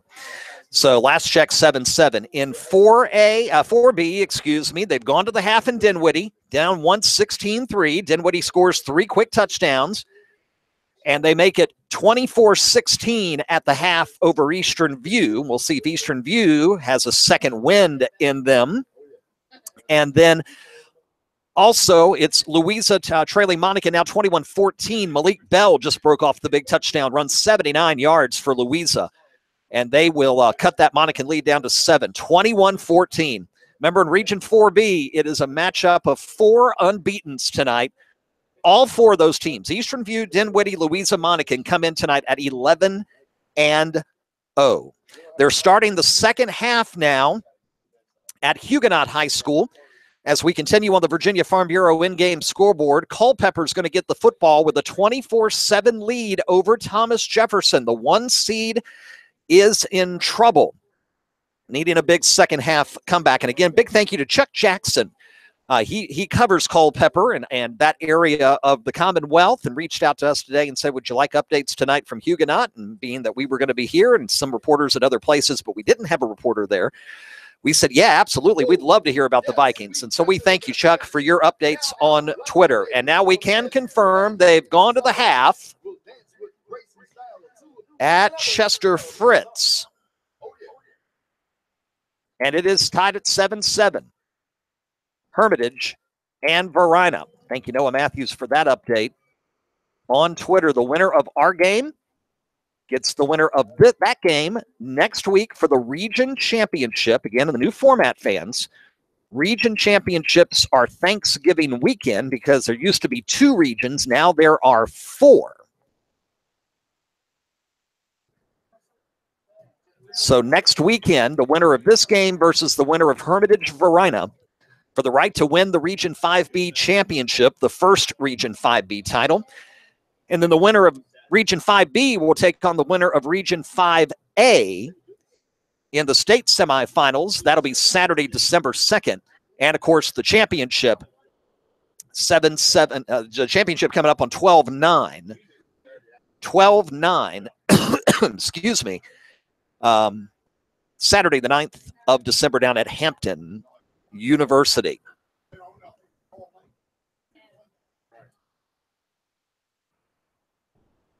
And a quick update coming up here in a moment, too.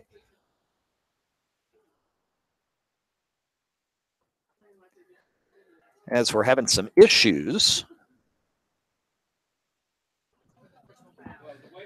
Yeah, I've been in a situation before, man, last year at Dinwiddie. Nobody could get out tweets at that Lake Taylor Dinwiddie showdown last year in the state quarterfinals back in the old Group 4A, a game, a classic game that was won by Dinwiddie.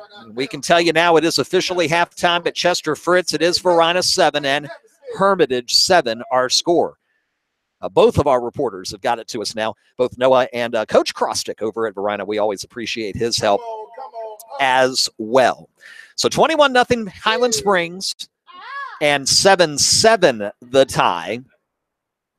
Right now, 7-7 Varina and Hermitage. We've not talked about Hopewell tonight because they do not play tonight. They, in the Region 3A semis, are at Darling Stadium tomorrow afternoon to take on number 1 seed Phoebus. They are undefeated at 11-0, so it's going to be a tough one coming up for Greg Cuffey as well as Ronnie Walker. Ronnie, of course, committed to Indiana back in August. Greg just committed this week to William and Mary. We want to congratulate Greg Cuffey on that honor, so it's going to be a busy National Signing Day for Hopewell, whether they choose to sign in February or whether they have decided that they may sign. There is a new early signing period this year between December 20th and December 22nd.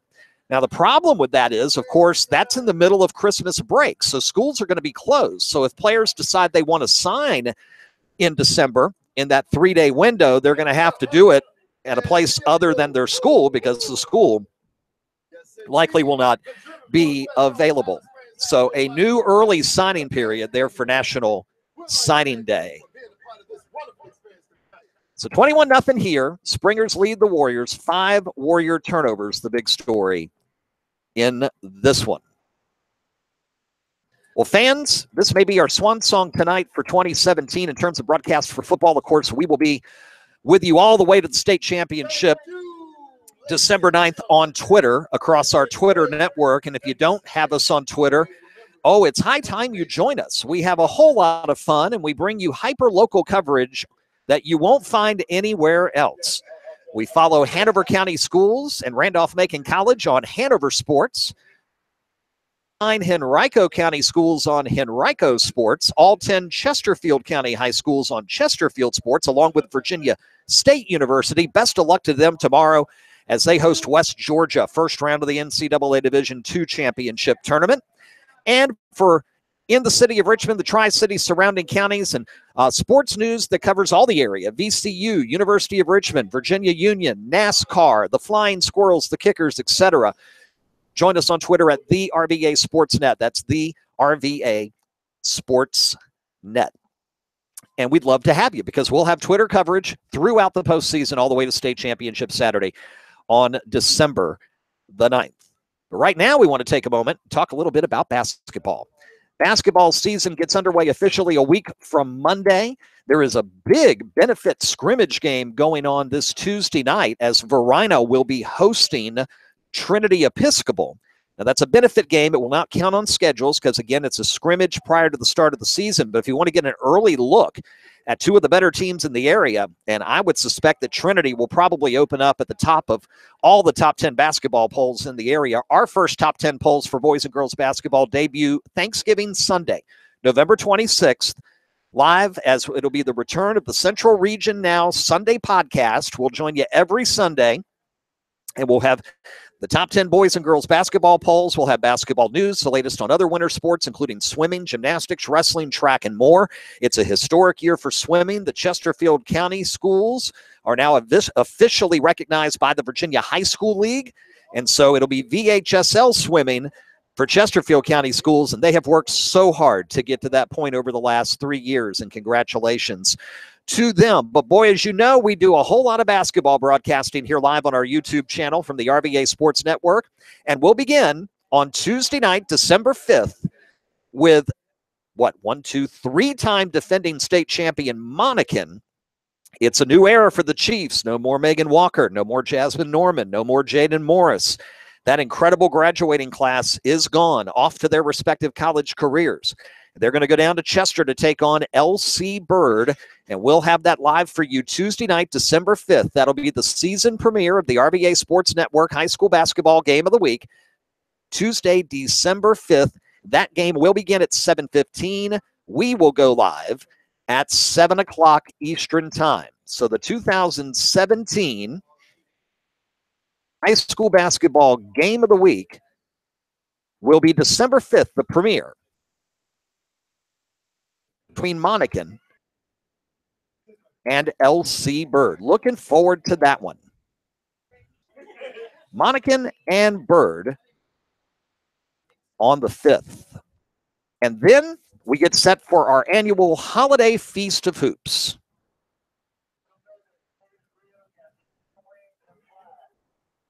Over the Christmas break, as you know, we have 2 full weeks of basketball. There really is no holiday break anymore for high school basketball teams in the area. And we'll have 2 full weeks of coverage coming up for you. We're still working on some things, and so we can't announce everything tonight, but we can announce the following. RVA Sports Network will make its debut at Caroline High School for the first time for basketball. We were up there Labor Day for Game of the Week football in conjunction with WHAN Radio. We'll be live for the Lady Cats Holiday Tournament, 3rd place in championship games, and that takes place on Wednesday, December the 20th. Powhatan, Hanover, John Marshall, and the host Caroline Cavaliers all involved in that tournament. We'll have the 3rd place game of the championship game live from Caroline High School on December the 20th. And then a week later, Wednesday, December 27th, for the 5th consecutive year, RVA Sports Network proud High School to bring you coverage of Henrico Holiday Hoops 2017. We'll have a quadruple header of first-round action on Wednesday the 27th, as it'll be the host Warriors of Henrico hosting Thomas Dale at 2:30. Meadowbrook will take on Princess Anne at 4 p.m. Hermitage will take on Tuscarora. That'll be at 5:30.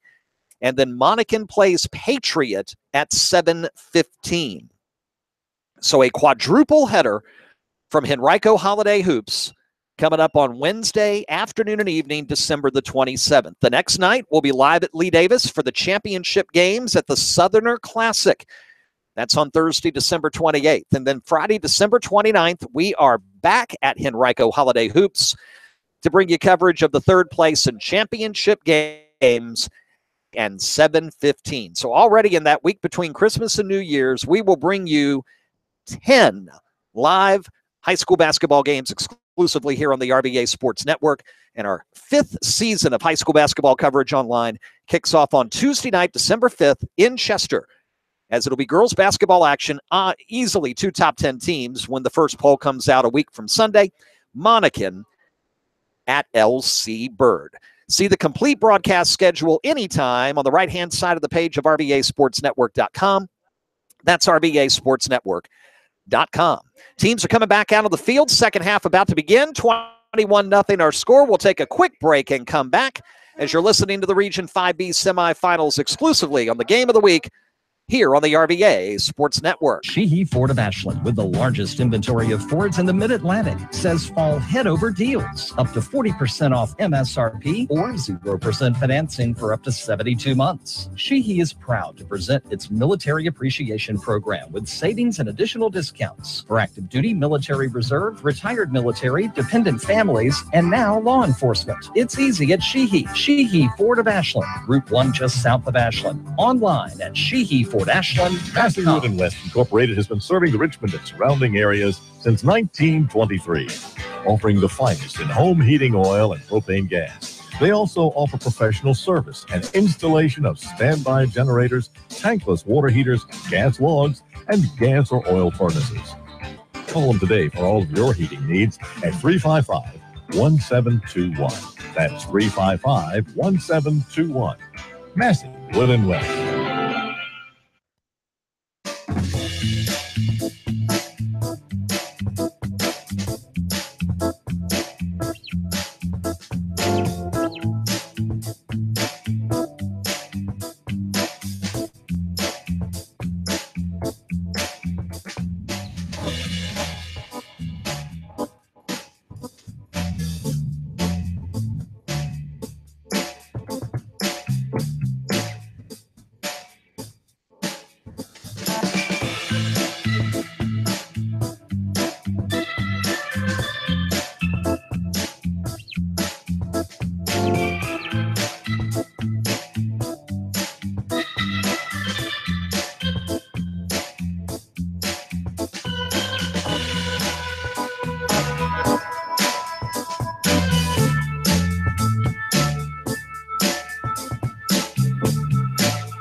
We come back here, getting ready for the second half at Kreiter Stadium. Rob with them, along with you, live on the game of the week on the RVA Sports Network. 21-0 Highland Springs. They'll get the ball to start second half action. They are underway in the third quarter now, and it is a big play early for Manchester. They force a fumble on the first play of the second half and are in Thomasdale territory. In fact, they're in the red zone at the 18-yard line, forcing a fumble on the first play of the third quarter in a 7-7 tie up in Region 6B. And a big thanks again to our Cameron Taylor live on the sideline at Manchester High School. Both he and Noah Matthews over at Hermitage both reporting to me tonight that they're having a hard time getting good enough signal to send some videos. And I said, that's okay. Send us text updates, and they go by quicker and go through quicker, and we're more than happy to pass them along. I want to thank them. Kip the Horn, who's with Noah tonight on his first assignment as part of our 2017-18 internship program. Sep Shirey is out of town this weekend, and we're going to get our buddy Callie Yost back here soon from illness. And this is the best group of interns we've ever had. If you are a high school student with a aspiration to be a future journalist, whether it be in broadcast, new media, print, whatever the case may be, and you're interested in an internship with us here at the RVA Sports Network, just send us a DM on Twitter, on any of our Twitter feeds. Anytime, we'll be glad to tell you all about it, send you an application and more. You don't have to start in August. You can be with us starting in mid-season. So 7-7, Manchester on the move early third quarter in that tie. 7-7 Hermitage Varina. They'll start the second half shortly at Chester Fritz. And we're about ready for second half action here, and Henrico needs a second half like they had last week. They were down 17-7 at home at the break to Lee Davis, and then went on a 38-0 run. If they can do that on a Highland Springs team tonight, it would be a win for the ages. It's going to be a very high mountain to climb and a very tough task. And they're going to have to start on defense. As Highland Springs won the toss and deferred, they'll get the football here to start quarter number 2.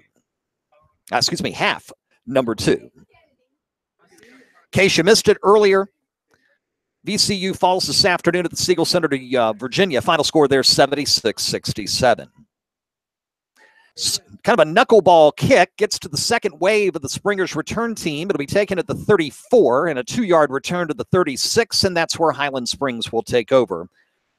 First and 10 with the 21-0 lead at their own 36.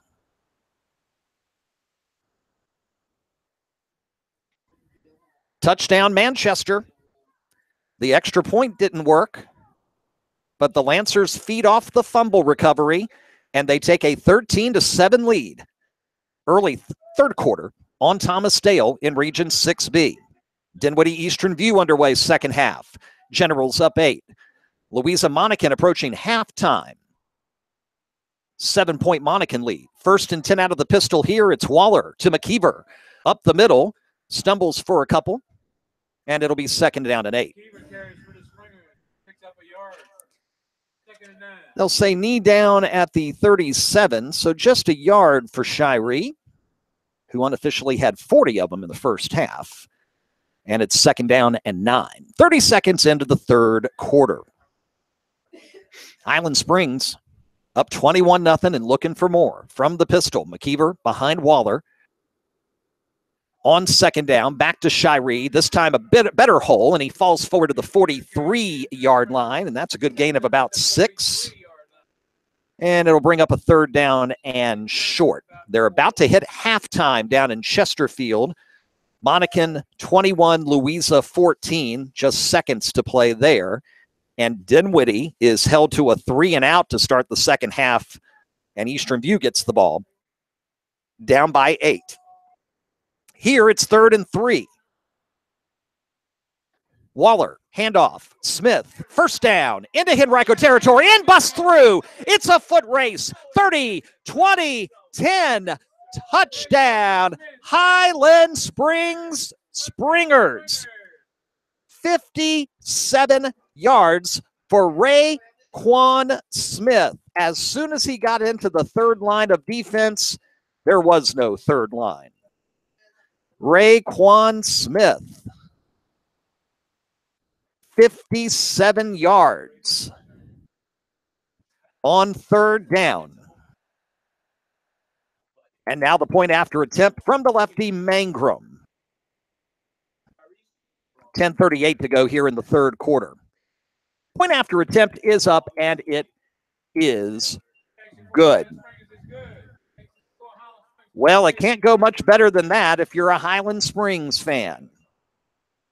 57 yards for the touchdown, and it is 28-0.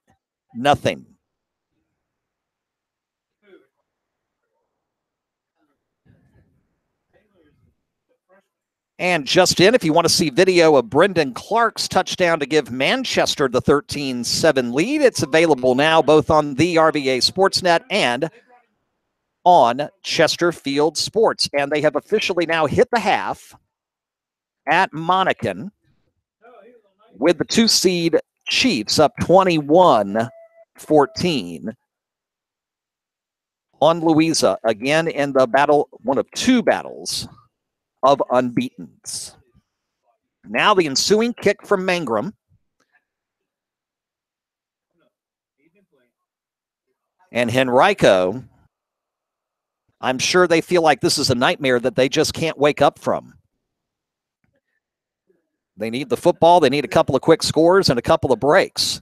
High kick. Corley will take it going all the way back to the 11. He'll get to the 20, cut up the middle. A host of Springers will find him there, and we get penalty markers down, 2 of them here, about 25 yards away from the tackle. So we're going to get an unsportsmanlike penalty here on either Henrico or Highland Springs. It's just a matter of who. And if it's against Henrico, it'll just back them up deeper in their own territory with 10:30 to go in the first half, at the third quarter. Holy cow. We've got about 7 different games rolling through our head, fans. So occasionally we're saying one while we're thinking of another. And now we wait for the officials' play here. Again, the flags, 2 of them were thrown like 25 yards away from where the tackle was. Personal foul against Henrico and against Highland Springs. They will offset. And the Warriors will get the football at the 23. All right, 1st and 10.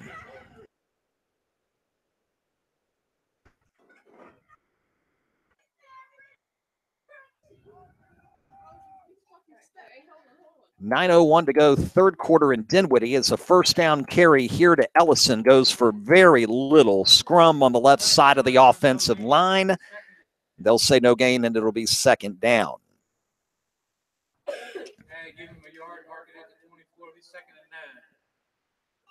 So second down, they did give him a yard.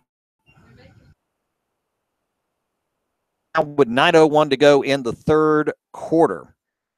Fumble recovery helps Dinwiddie get another touchdown. Their run is now at 27-0 as they're up 30-16.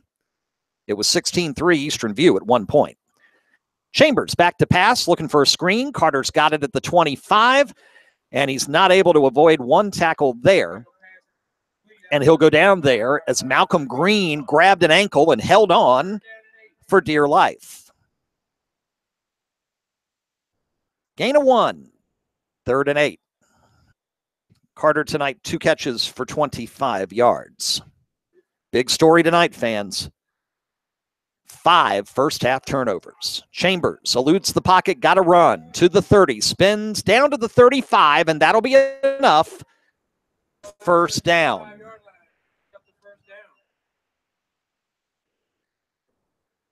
So move the chain, 1st and 10 for Henrico. They need some positives, and in a hurry. 9:10 to go, third quarter, clock running. Trips to the far side on 1st and 10 out of the pistol. Ellison gets the call, wrapped up from behind, falls forward for close to 3 yards. Kendrick Jones on the tackle. And it'll be second down as Ellison unofficially with 57 on the night. Quick update from Region 5A, which we need to keep an eye on for future weeks for the survivor here in 5B. Salem 7, Hampton 6. Third quarter. That's the 3-2 game down at the coast. Chambers almost slips trying to get the quarterback draw going. Now weaves and winds his way and gets to the 45, and I don't believe he's going to get first down yardage down to the 49. Should have been stopped for no gain, and he's able to get 11 yards, and that's just the athleticism of Theo Chambers on display. That is all on Chambers. 1st and 10, Henrico. That's a young man who doesn't want to see a season come to an end.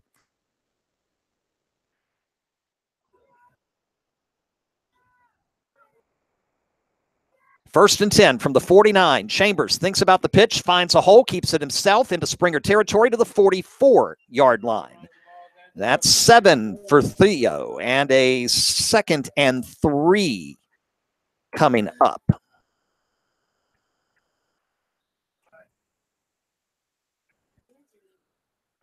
Quickly to the line. Chambers looking over the middle, underthrows a wide open receiver, incomplete. That was intended for Rodney Booker, and he just didn't put enough on it. Wow.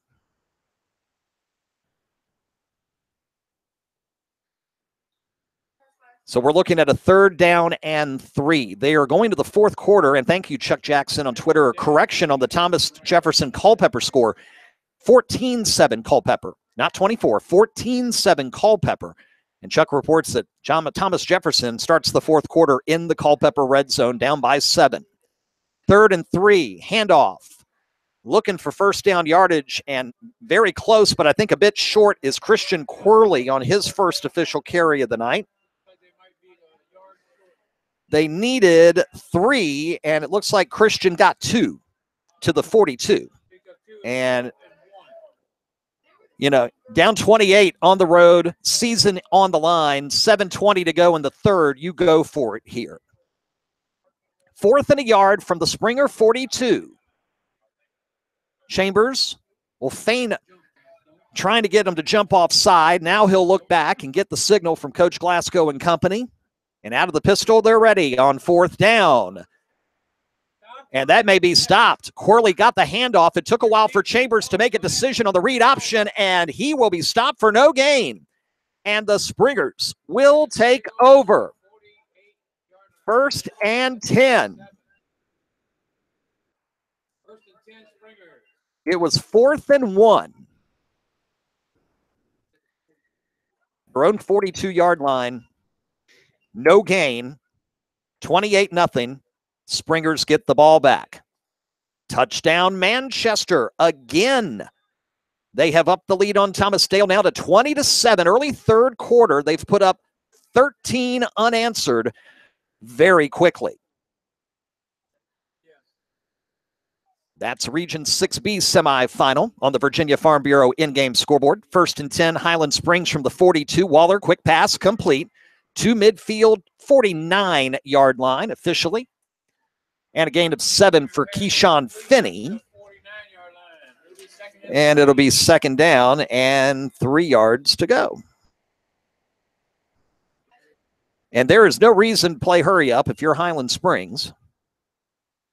You're up 28, and the clock is your friend with 6:30 to go here in the 3rd quarter. Finney for 7, 2nd and 3. Waller to McKeever. Off right tackle into Henrico territory, and enough for the 1st down, 5 yards to the 47-yard line. Now you're Highland Springs. You can, you're used to being quick strike and big play and fancy and 5 wide occasionally. And they scored first on a reverse tonight from Billy Kemp after the fumble. Here, you can just be methodical.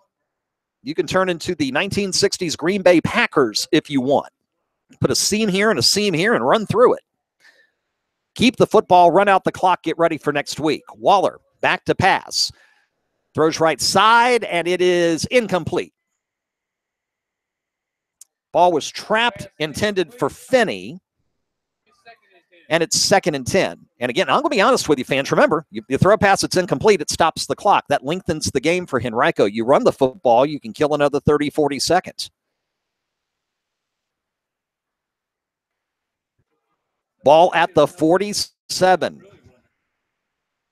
Brendan Clark's 2nd touchdown in less than 20 minutes of real time, now up on Twitter at the RVA Sports Net and at Chesterfield Sports. Thank you, Cameron Taylor. Waller rolls to his right, going to throw again, incomplete. In and out of the hands of the intended receiver there. And again, that stops the clock. 3rd and 10. And you're thinking, Rob, why are you talking about clock stop in the middle of the 3rd quarter, buddy, not 4th? That's correct. But it's a totally different mindset in the postseason. You're midway through the 3rd quarter, down 28 points. You got to conserve every second of time. And if your opponent is willing to pass and you get a couple of incompletions your way, you're thankful for that minute or so saved off the clock. 3rd and 10. Now from the Henrico 47. Waller, quick pass, screen, complete. 45, 44, and that is all. Middle of the defense does a great job on Javon Smalls. And a gain of just about 3, and it'll be 4th down. So 4th down and 7. I would think they would put Waller in to kick, as he is certainly an option to do so. But this is also a possibility where you decide to run a fake. So Henrico needs to be ready for anything. 4th and 7. Football at the Henrico 44. 5:02 to go. Clock running here in the 3rd quarter. Let's see. We got 2 men back deep for Henrico, and Waller will pooch kick it away, and it's a beauty. Going to send Corley all the way back inside his 10, and he fumbled the football, and he dives for it back at the 4-yard line. Holy cow. So Henrico will be in the shadow of their own end zone. It'll be 1st down and 10.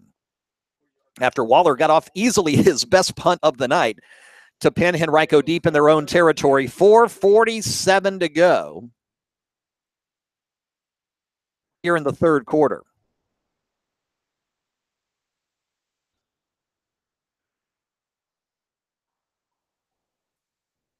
.447 left in the 3rd. 28-0 is our score.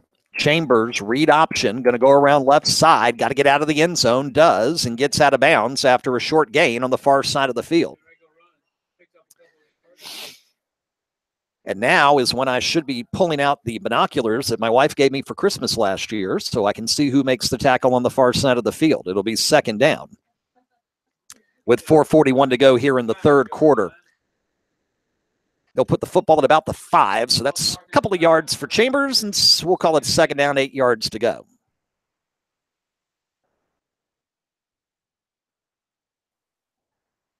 Henrico gets the play call. Again, got to be careful. We remember how this whole cascade started was in this part of the field. Chambers going to keep it, run around left side, leaps over a defender for extra yardage and gets down to about the 9. Looks like a gain of 3 maybe 4. It's going to be a 3rd down and 4.5.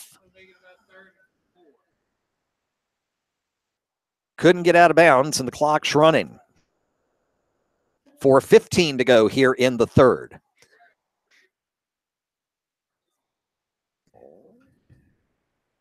Third down, 4. From their 9. Down by 28.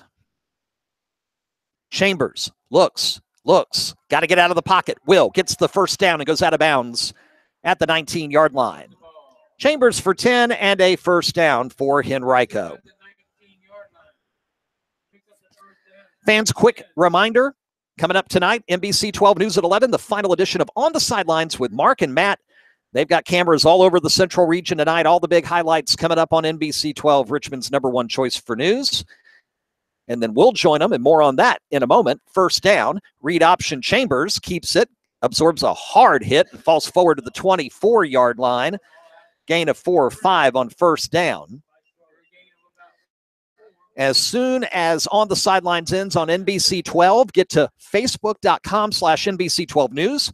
Yours truly will join Mark Davis live in the NBC 12 studios for our final edition of On the Sidelines Extra. Extended highlights. We'll take your questions live on Facebook coming up tonight at 11:33. Chambers looking to pass. Nothing there. Pocket collapses. Throws it over the middle, and it's incomplete. Well short of Jackson. Jihad Carter was wide open here on the near side, but Chambers couldn't find him. 3:18 to go in the 3rd. So again, facebook.com/NBC12 News. Come join the conversation tonight at 11:33. We'll be live with all the scores, all the highlights, and we'll talk about next week's region championship games as well. Mark Davis and myself, the Sidelines Extra, only on Facebook Live on NBC 12's Facebook page. We've had a great time with that this year. Chambers, quarterback draw, 3rd down and nothing doing. Staying at home, 55, DeMonte Felder with the big stop. Back to the 20, and it'll be 4th down. And I don't care how things are going. When it's 4th down and 9 at your own 20, you got to kick it away. So Highland Springs will get the football in fantastic field position. Cameron Webster, a bad snap. He was able to barely get it away the first time he punted. Let's see if he gets a better snap this time, and he does. Perfect snap, and Webster boots it, not too far. It'll take a Highland Springs bounce and die at the Henrico 45-yard line. So 25-yard punt, no return. And the Springers have the ball at the Henrico 45, up 28-0 with 2:31 left here in the 3rd quarter. Again, fans, winner tonight gets the winner of Verina Hermitage. Their 3rd quarter now 7-7. If Verina wins, Highland Springs hosts. If Hermitage wins, the Springers go to Chester Fritz. First down from the Henrico 45. Handoff, trying to get around right side, and nothing there. It'll be a loss of 4. All the way back to the 49. 31 on the carry, which we do not have on our roster here, fans. And it'll be 2nd down and a loss of 4 back to the 49-yard line. You know what? I said this before, and I'll say it again. Touchdown, Manchester. They are on a roll. Another Brendan Clark touchdown. It's a run, and it's 27-7 over Thomas Dale, late 3rd quarter. They got about 3 and change to go. We got Cameron there live. We got Matt Estridge from NBC 12 there live tonight as well. 2nd down, 14. Handoff up the middle. Foster Powell gets it. He's going to push the pile forward, get the lost yardage back, and then some to the 42-yard line. And his first Carry of the night's good for about 7, and it'll be third down. Third down, much more manageable situation here. And Eastern View has scored. And they've cut the Dinwiddie lead to 7. Third down, 1:05 to go. Clock running, third quarter. All Highland Springs. Pass incomplete. Henrico says, hey, that's a lateral forward intended for Trayvon Tyler Wilson, and it goes in and out of his hands, and it'll be fourth down. And in Henrico territory, either you punt and pin them back deep like you did a moment ago. Waller may be doing that, or can always go for it. So let's see what happens.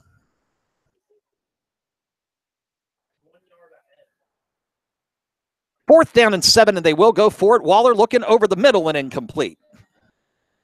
And we get a penalty marker in late.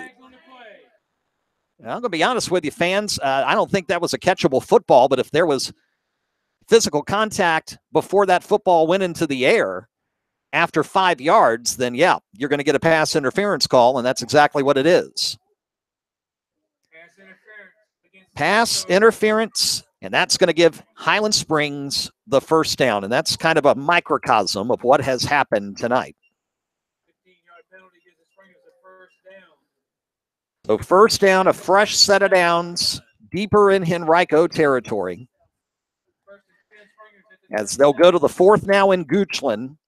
Goochland 26, Amelia 14 in Region 2A. Bulldogs looking to go to 12-0 on the season. Handoff, Foster Powell breaks one tackle, falls forward inside the 25 to the 24-yard line, maybe the 23.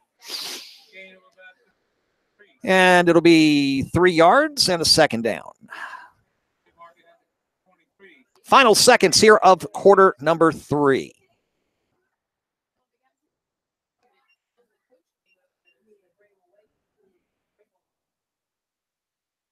Huge third quarter tonight for Brendan Clark of Manchester. His latest touchdown run available now on Twitter at Chesterfield Sports and the RVA Sports Net. Again, big thanks to Cameron Taylor for his work there tonight. Final seconds, third quarter. 2nd and 7. Running play will go nowhere, in fact, losing a yard as we finish quarter number 3. But it's all Highland Springs here at Kreiter Stadium tonight. We're through 3, and it is Henrico trailing the two-time defending state champions 28-0. Highland Springs fans now beginning to anticipate, will we get Hermitage next week? Can we host Verina next week? Highland Springs, of course, beat Verina. I believe it was 28-7 here 2 weeks ago in their annual season finale. Hermitage won here on opening night about 3 months ago.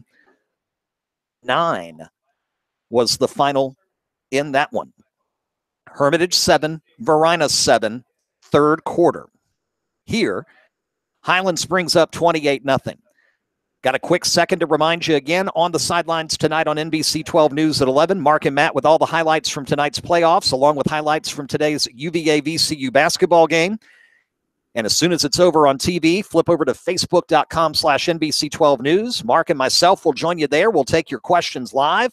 We'll talk tonight's playoff action, and we'll preview Region Championship weekend on the season finale of On the Sidelines on NBC 12 on the News at 11, and then the season finale of On the Sidelines Extra tonight, 11:33 on facebook.com/NBC12 News. And a big thanks to our friends at NBC 12 for our 5th year cast coverage partnership. Mark with us, of course, on our Game of the Week pregame every week, calls in live weekly on our scoreboard show. And we can't thank our friends over at NBC 12 enough for their partnership here over the last 5 seasons.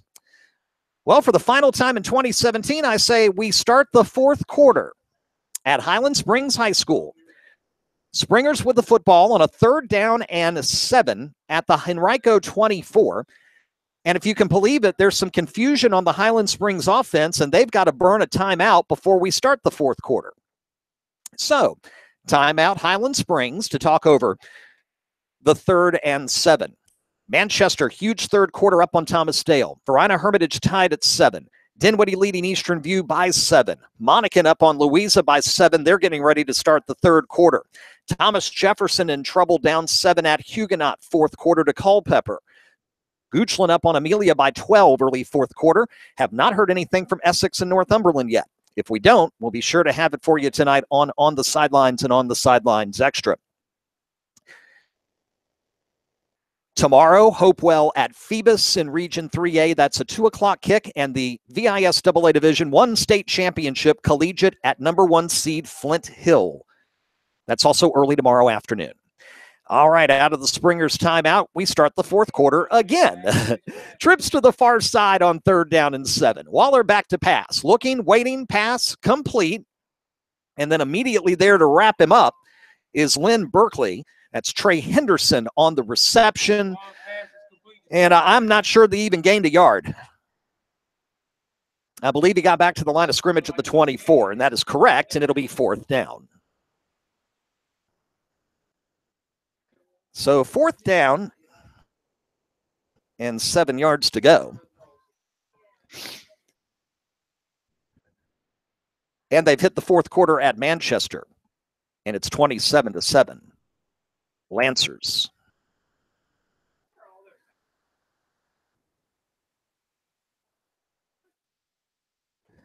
Fourth down, Waller looking, throwing deep, wide open, and overthrows his intended receiver. Holy cow, Henderson had beaten the coverage. He was wide open, but the pass is overthrown. And Henrico will take over. 1st down and 10. One of the few mistakes tonight. One of the few. As the Springers now looking, excuse me, 12th consecutive playoff win.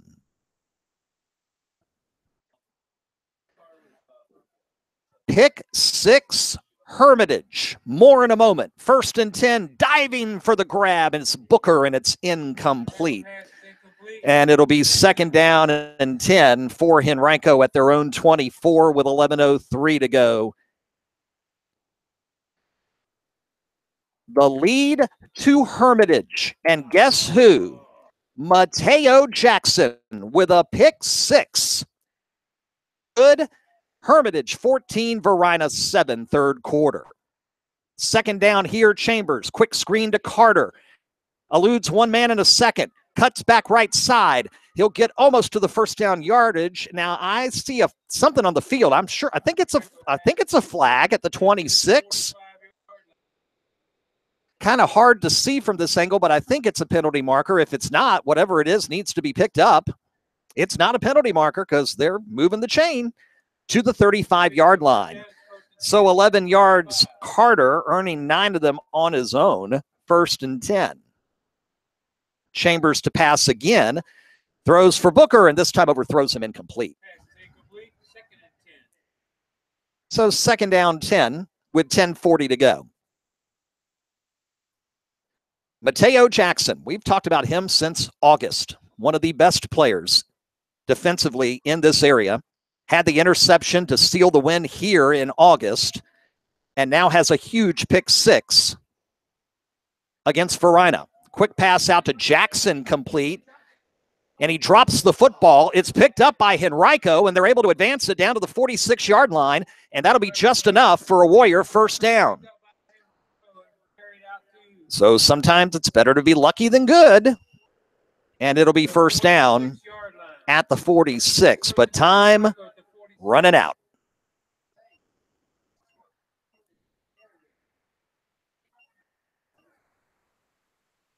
First down, Chambers looking over the middle, got plenty of time, and overthrows Booker, incomplete. They go to the 4th at Navy Nation. And number 1 Dinwiddie is holding on in a dogfight. It's 30-23 over Eastern View. Winner gets the winner of Monacan Louisa. Teen Monacan, they should now be in the third quarter. Chambers to pass. Looking, got a man at the first down marker, complete. That's Jackson. He's hit by Kemp and falls backwards, but he'll have enough forward progression for the first down.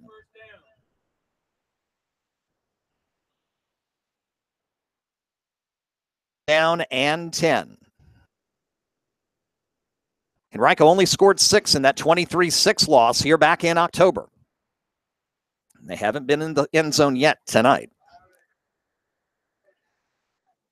Trips to the near side, Chambers to pass. Looking over the middle. Gets the safety valve. That's Booker. Complete inside the 40 to the 35-yard line. That's 9 yards. And it'll be second down and 1. Goochland is on their way to the Region 2A championship, it looks like. They have upped their lead now to 34-14 on Amelia, thanks to our friends at Scrimmage Play for that update on Twitter with about 8.5 to go in Goochland County. Read option, Ellison gets the first down across the 30 to the 28-yard line, and Henrico approaching the red zone. Remember first quarter when they were in the red zone at the 19 and it was 0-0? That seems like a long time ago. First and 10 from the Springer 28, but clock at 9 minutes left. Chambers, right side pass, complete. Near the 19, Jackson dives and is able to get the pass, which was a bit short, and receive it just before it hit the ground. That should be a gain of 9 and a second down and 1. And Henrico back in the red zone, where if memory serves me correctly, they're 0 for 2 tonight. Second and 1 from the 19, Chambers to pass. Looking over the middle. Got a man, Jackson complete. That's inside the 5 to the 2-yard line. 17 yards. Jackson with the reception. And it's first and goal, Warriors. It's something to cheer about for Henrico. And we're going to talk a little bit about Henrico coming up, fans, before this game is done. 8:15 to go from the 2. On the read option, Chambers will keep it. Try to cut up the middle, trying to break the plane, and he is down to the 1-yard line. He dangerously tried to get that football across the goal line, and it didn't get popped out, and they'll say he's down second and goal. Even if Henrico falls tonight, and it looks like they will, you've got to hand it to them. They have seen their quarterback from last year transfer out, their best defensive player transfer out. They lose a teammate to a tragic drowning accident in August. They've been able to put together the best season for the school in nearly 20 years. 8-2 regular season, a home playoff game, a win last week. Ellison gets it, and he'll go up the middle, untouched for the touchdown. Henrico on the board with 7:30 left in the game. So Ellison gets the 2-yard run, and that'll make it 28-6 with the point after to come.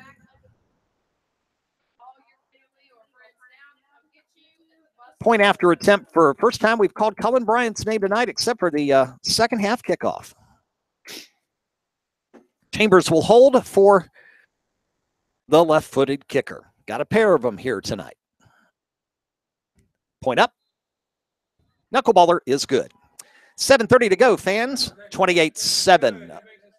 Highland Springs with the lead. And now for Highland Springs, it's all about running out the clock, making some first downs, staying healthy, and getting ready for whoever they might see next week. Verina, if they win, comes here. Hermitage, if they hold on. Springers to Chester Fritz. Games next weekend could be on Friday, could be on Saturday. We've heard rumors about when. We're not going to report anything until we know officially. If there's a Henrico Highland Spring, a Hermitage Highland Springs Region Championship game next week, you can bet your sweet dollar. We'll be there live on Twitter at Henrico Sports. 7:30 to go, 28-7, Highland Springs with the lead. Touchdown, Eastern View. Extra point, good. It's 30-30.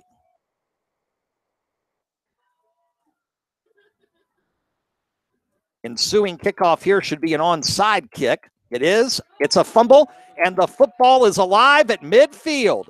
Who's got it? Henrico does. And that's a live ball, even if it doesn't go 10 yards, and it's going to be first down at midfield. 25-yard touchdown, 25-yard run sets up a 1-yard touchdown run. Thank you, Tim Beard. It is 30-30, Dinwiddie and Eastern View with 10:30 to go in regulation. Here, Henrico with life. At midfield, first down. Quick pass complete. And very little gain on the first catch of the night for Justin Good. He'll get a yard, maybe, and it'll be second down.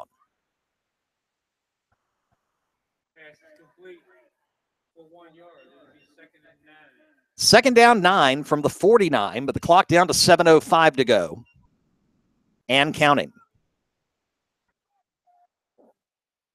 Chambers to pass. Got time. Gonna air it out. Got a man. And we're going to get penalty markers on the play because the Springer secondary member was just pushing the living daylights out of the intended receiver. It wasn't even close.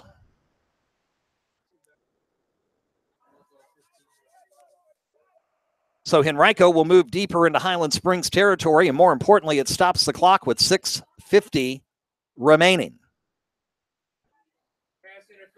So the obvious pass interference call.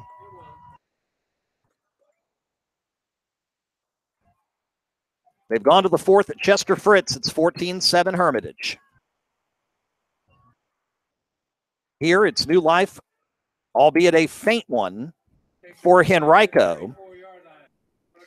First down and 10. Now from the 34.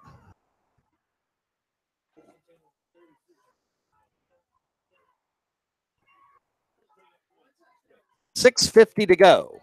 It's Chambers looking. Over the middle, got a man. Complete. It's Booker. Down to the 15-yard line. 6:45 and counting after they move the chain. Warriors. Can they make this interesting with 6:35 left here in regulation? Can't believe I just used that prepositional phrase. Over the middle once Jackson, who stumbled, got back up, but it's overthrown and incomplete. It'll be second down and 10 from the Highland Springs 16.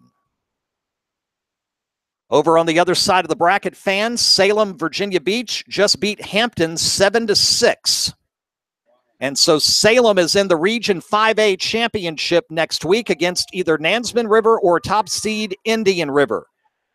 The 2 seed survives. Chambers, outlet pass to Ellison, complete to the 10, upended at the 4-yard line. First and goal, Henrico.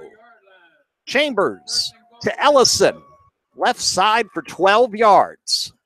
And it's first and goal at the 4. 6:18 to go.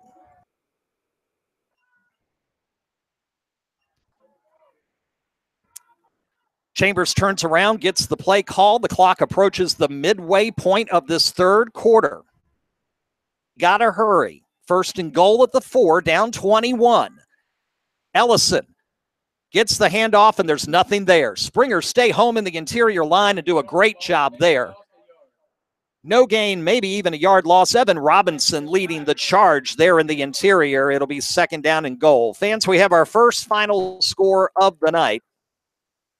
We'll share it with you in just a moment.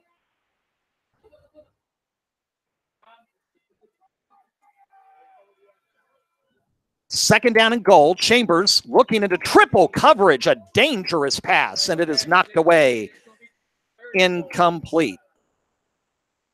It'll be third down and goal.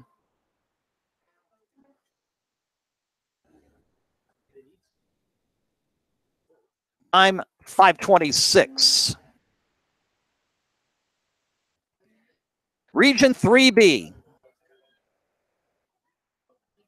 Oh, man, what a heartbreak. What a heartbreak for Thomas Jefferson. Tell you about it after this third and goal from the 5. 5:26 to go. Chambers looking, got to get out of the pocket, slips and falls back at the 9. It's fourth and goal, and honestly, if I'm Henrico, I call a timeout here. You cannot let this precious time tick away. You need to call a timeout right now and set up the fourth down and goal. Instead, they're opting to try to hurry up, and in that, they're not really hurrying up.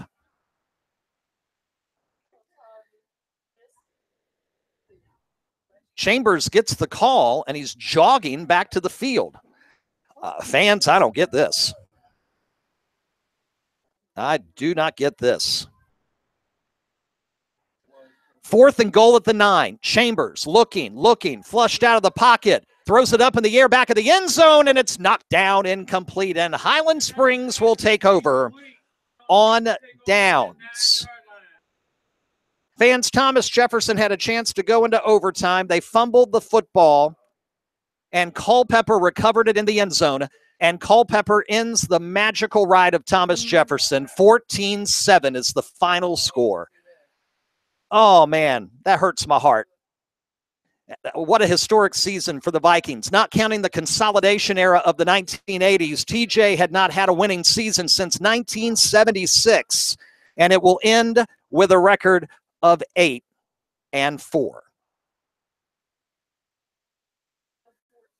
4:37 to go. Springers take over here at their own 9 with the 21-point lead. Handoff, and nothing doing there. Maybe a yard loss.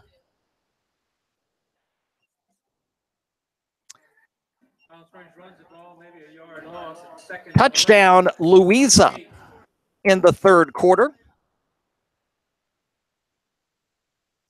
And they have tied it at Monacan. It's 21-all.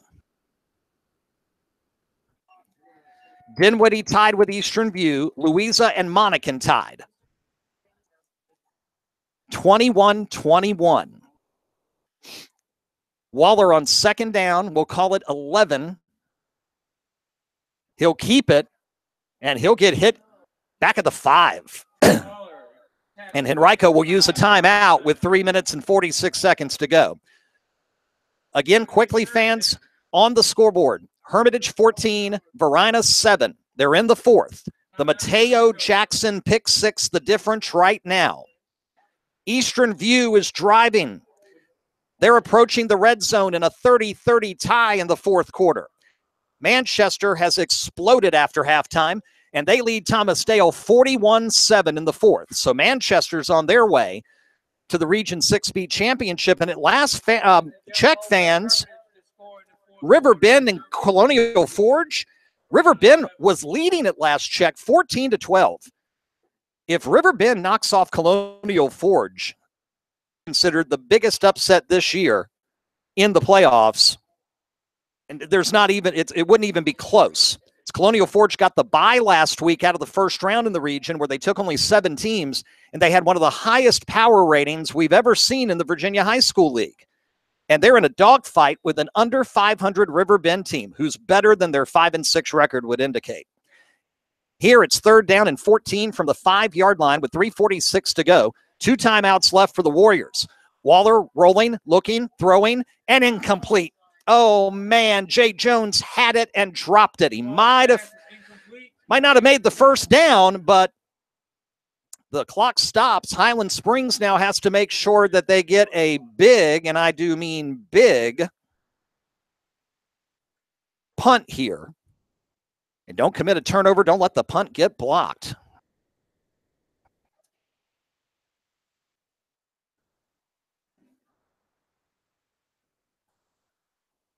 Waller, about 5 yards deep in his end zone.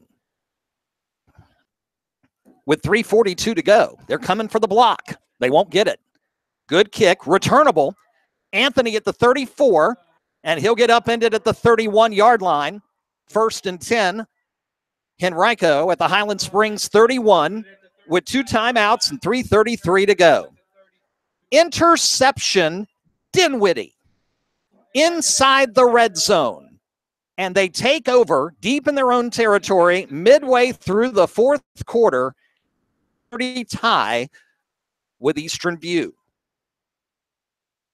Nansemond River over in Region 5A, leading number 1 Indian River late. Could have an upset at the 7-5-7 tonight.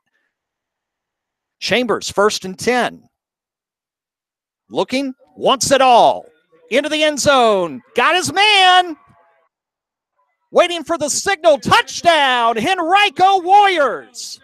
It's a 31-yard drive in one play and just a very few seconds. Jahad Carter, I believe that's 6, who grabs the score. We've seen that connection a few times this year.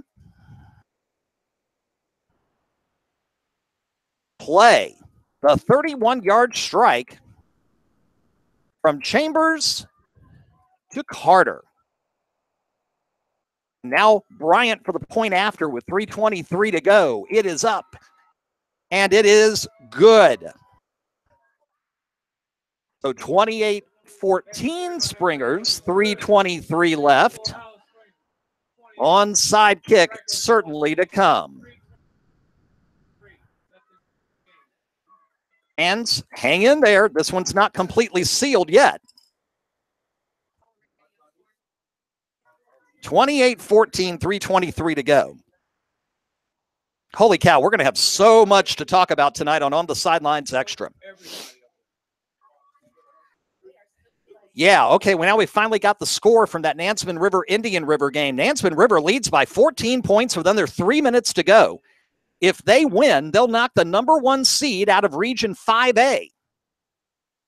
And it would be Nansemond River Salem next week for the right to play the winner out of this region, Region 5B. Onside kick coming with 3:23 left.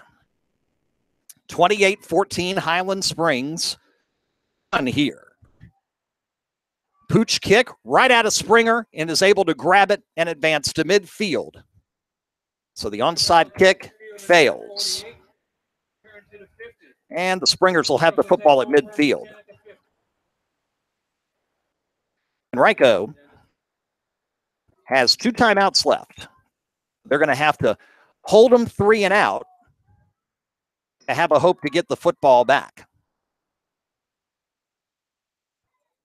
Touchdown, Dinwiddie. 5 minutes to go. And they take the lead on Eastern View, 37-30. In a wild one at Navy Nation.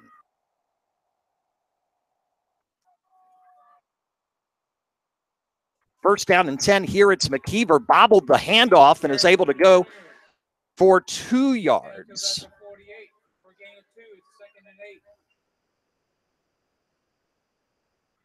Second down and 8, just inside Henrico territory. The clock's running. Henrico is not calling their timeouts yet. If I were down 14 and my season was on the line, I would be burning them right now. I need every second I can get my hands on and some luck.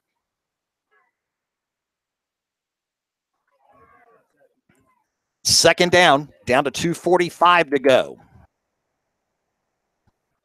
Taking their time, and I don't blame them. Back to McKeever, weaving his way, trying to get first down yardage, and he will all the way to the 38-yard line. That was just a case of power running from Shiree McKeever. Great play. Move the chain. That's one of those little plays that you're going to see on film if you're the Springers coaching staff, and you're going to give McKeever an attaboy for that one. With Manchester on their way to the Region 6B semis, We got an update from that Colonial Forge game in a moment. First down, McKeever gets the call again, falls forward for a 2-yard gain. Colonial Forge has scored to take a 17-14 lead on River Bend. There's still 6:49 to go up in Northern Virginia in that one. River Bend, the Bears, down by 3. They will get Manchester. It's a final. Manchester goes to 11-1. 41-7 is your final score. Tough end tonight for the Knights of Thomas Dale. Back to McKeever up the middle.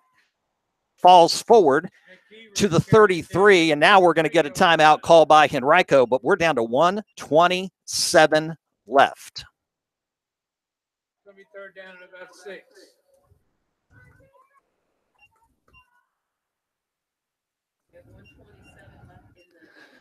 All right, fans. It is official. Manchester will play the winner of Colonial Forge and River Bend in the region championship in 6B next weekend. 41-7. That was 7-7 at the half. And Manchester exploded for 34 unanswered on that dark zone defense. And a disappointing ending, I know, to Thomas Dale's season. And Manchester, who a lot of people were high on coming into this year, they're either going to get a rematch at home with River Bend back in the end of August, or they're going to go to unbeaten Colonial Forge if Forge survives. And they're hanging on by 3 midway through the fourth quarter.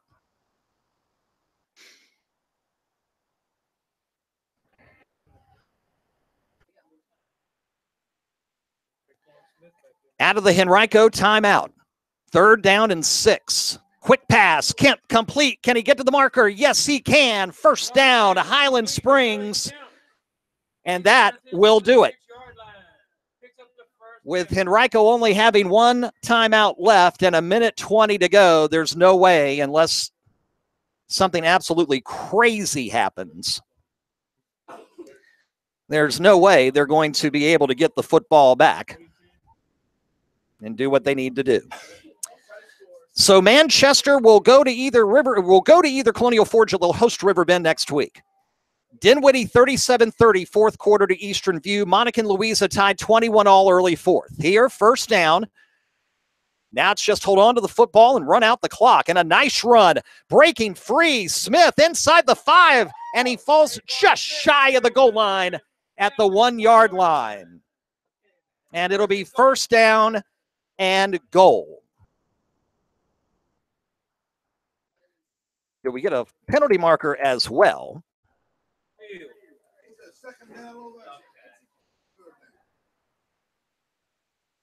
Against the Springers, that will bring it back. Oh, we've got a penalty marker against Highland Springs, and that's a shame for Raquan Smith, because that was one of the best runs we've seen tonight by far. So the penalty will bring it back.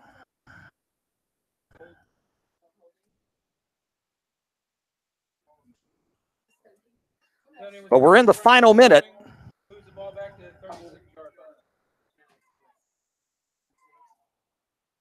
And with 51.4 to go, they'll line up at the Henrico 36-yard line. Frankly, at this point, you could take a knee, force their time out, and take one more knee and be done of it. Handoff, they'll give it to Smith again, and he'll get to the 30. Smith carries down to just inside the 30-yard line. Henrico. And Henrico will take their final timeout. 35. 30. Got to get to 26. No, they got to get to 15. Second and 15. 40.7 to go, fans. The mark over this is second. Second and 15.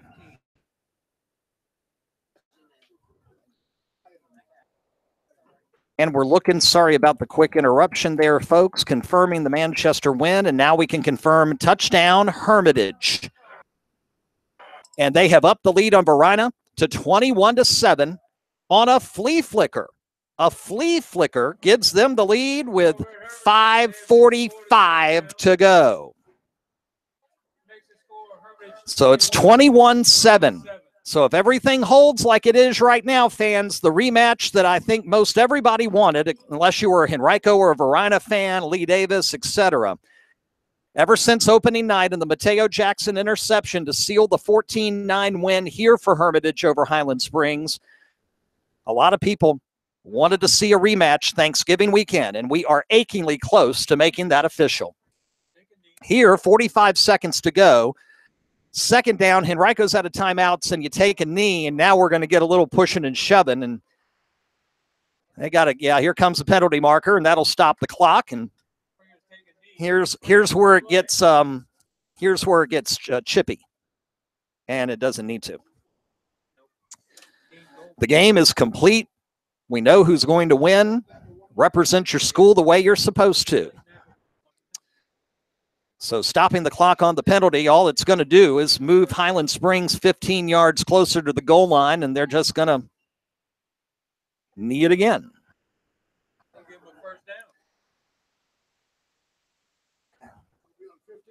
So first down after the penalty. Students, make those calls. You need to have your rides here and meet you in the bus loading zone. All right, let's mark that off and get that done. Moves the ball down to the 15. It's first and 10. Highland Springs.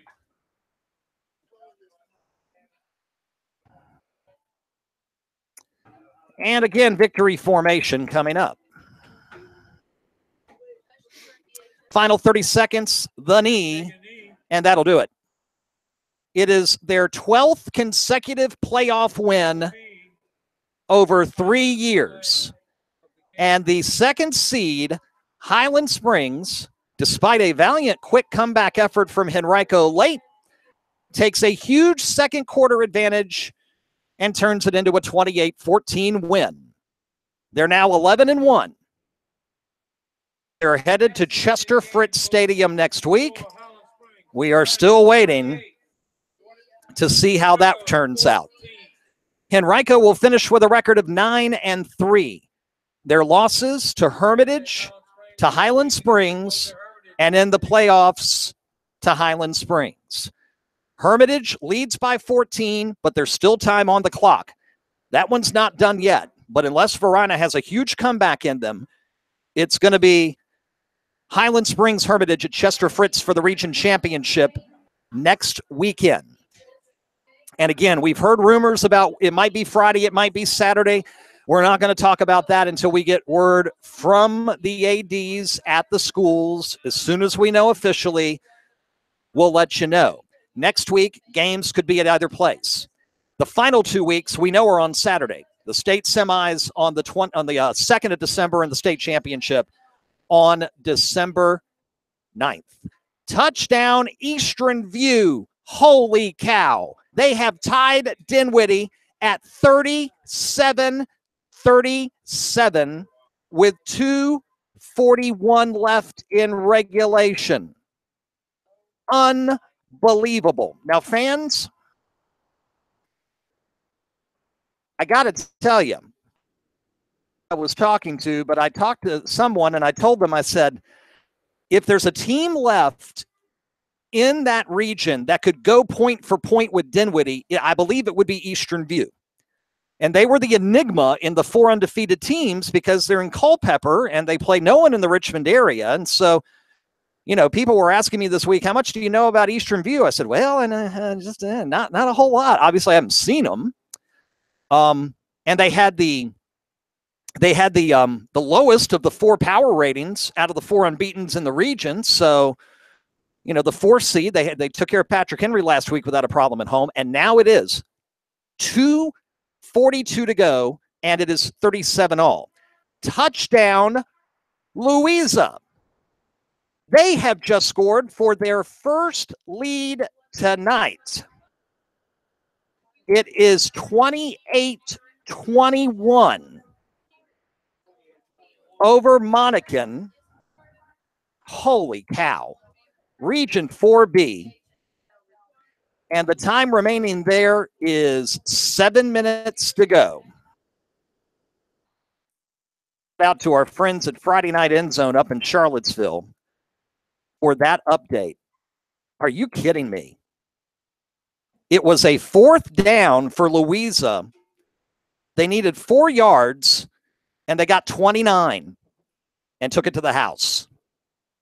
So Region 4B right now, as we speak live, Dinwiddie 37, Eastern View 37, Louisa 28, Monacan 21. Dinwiddie, Eastern View in the final 3 minutes of regulation. They've got 7 minutes left at Monacan. And we're going to stay with you folks for a little bit since our game ended a little early tonight. We're not even at 9:30 yet this evening. We're going to stay with you live here on the RVA Sports Network for a few minutes to keep you posted as some of these other games go final. Final in 2A. Goochland defeats Amelia 41-20. They will get the winner of Greensville and Poquoson for the regional championship next week, and they will host. Time for a quick Twitter search and see, and we've got it. It is a final. Poquoson has shut out Greensville. 49-0 is the final score. So Poquoson at Goochland for the Region 2A championship next weekend. So our first region championship game is set. And it'll be Poquoson coming to Goochland either Friday night or Saturday. Fans were anxiously awaiting an update from Colonial Forge and River Bend. It's 17-14 at last check. If Colonial Forge hangs on, they'll host Manchester for the Region 6B championship next week. And again, we're waiting to see if Hermitage holds on. Last check, 21-7 at Chester Fritz on Verina. Here tonight, the story was 5 first-half turnovers for Henrico. None bigger. Let me just set the stage while we have a minute here on our postgame show, fans. Henrico had just made a big defensive stop on a 4th and goal at the 1, and it was still scoreless in the second quarter. On the first play from scrimmage, Tyrell Ellison took it right side, had first down yardage, but lost the football. Springers recovered at the 11. On the very next play, they call a reverse to Billy Kemp, and he wins the battle to the right corner of the end zone for the touchdown, and it was 7-0. And then a costly mistake number 2, the Chambers interception to Laney, who takes it back 76 yards for a touchdown. And that made it 14-0. Highland Springs added another on a 4-yard run by Waller before the half to make it 21-0. They scored on the opening drive of the third quarter to make it 28-0. And at that point, it was, can Henrico somehow come back? They did get a touchdown. They were able to recover an onside kick. They scored a later touchdown, but in the end, Highland Springs gets the win. Credit to the Henrico Warriors for not giving up. Credit to them for a great 9-3 season. Coach Gerald Glasgow has got them on schedule. He left here to become head coach at Henrico to build there what Lauren Johnson has built here. And I know this will be a bitter pill to swallow, especially for the senior class at Henrico. But Henrico will be back. Henrico is now a force in area football. 4 consecutive playoff appearances, got that first win this year. And now they got to try to, like Verina, like others, kind of break the ceiling. This is the part that's really hard to cover from a high school sports standpoint. I'm looking at the AD over at Henrico, Rob Welch, right in front of me on the field right now, consoling senior lineman Justin Page, who realizes that his high school football career has just come to an end. That's one of the parts of this job that I don't enjoy, to watch the kids realize that something that has been so big and so much for so long is now done. But again, 9-3 and a fantastic season for Henrico. Hey, other side of the field, Highland Springs. take advantage of the turnovers, get the big lead, then you hold off the comeback that you knew was coming, and you get the win 28-14. And now you get set. It's looking more and more and more like it's going to be a trip to Chester Fritz either next Friday or next Saturday. And we're going to check in with our reporter at Chester Fritz, Noah Matthews, right now to see if we can get an update on that. Should be coming down the pike in just a moment, fans.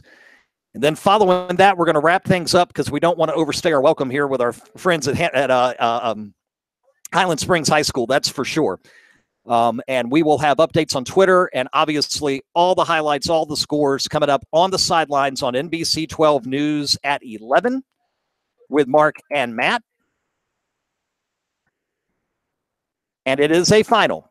Just confirmed. Hermitage 21 and Verina 7.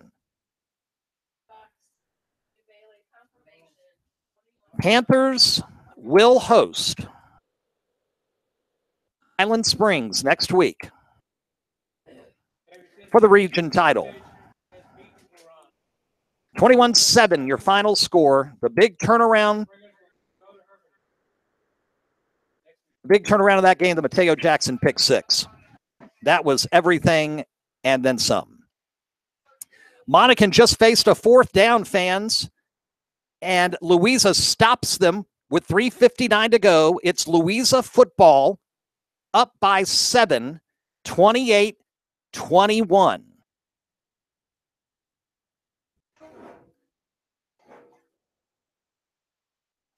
Dinwiddie, 37 all in the final seconds. At last check, they were trying to kick a game-winning field goal with 17 seconds. And I hope we're back here, fans, as we got knocked off there temporarily. Let me check the feed, make sure we're still here. And test 1 2, test 1 2. Yes, we are still here. So everything is A-okay. It's okay, my friend. It's all right. All is good. As I promise, guys, we're going to get out of here just as soon as possible. Just waiting to see here how things wrap up with Dinwiddie, Eastern View, Louisa, and Monacan. One of the craziest situations we've seen in a long, long time. Monacan is out of timeouts. And Louisa with the lead at their own 40 and time running out. So Dinwiddie, Eastern View. Does Dinwiddie get the field goal that could win the game? We're waiting to hear. And they do. Field goal, Dinwiddie. With 13 seconds left, they take a 40-37 lead over Eastern View. Man, unbelievable. Unbelievable.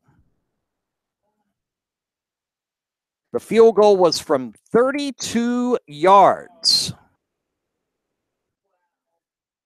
They've got one of the best kickers in the Central region in Todd Anspaugh. And it doesn't get much bigger than that. 40-37. 40-37. 15 seconds remaining. Getting a quick message from Cameron Taylor down in Manchester. He'll have a post-game interview for us coming up live on Twitter on both the RVA Sports Net as well as on Chesterfield Sports. I want to thank Cameron. I want to thank Noah Matthews. I want to thank Kip Vahorn and all of our reporters who are out there tonight. Colonial Forge has scored to make it a 2-possession game on River Bend with 2:34 to go. And so it's looking more and more like Manchester to Colonial Forge as we expected.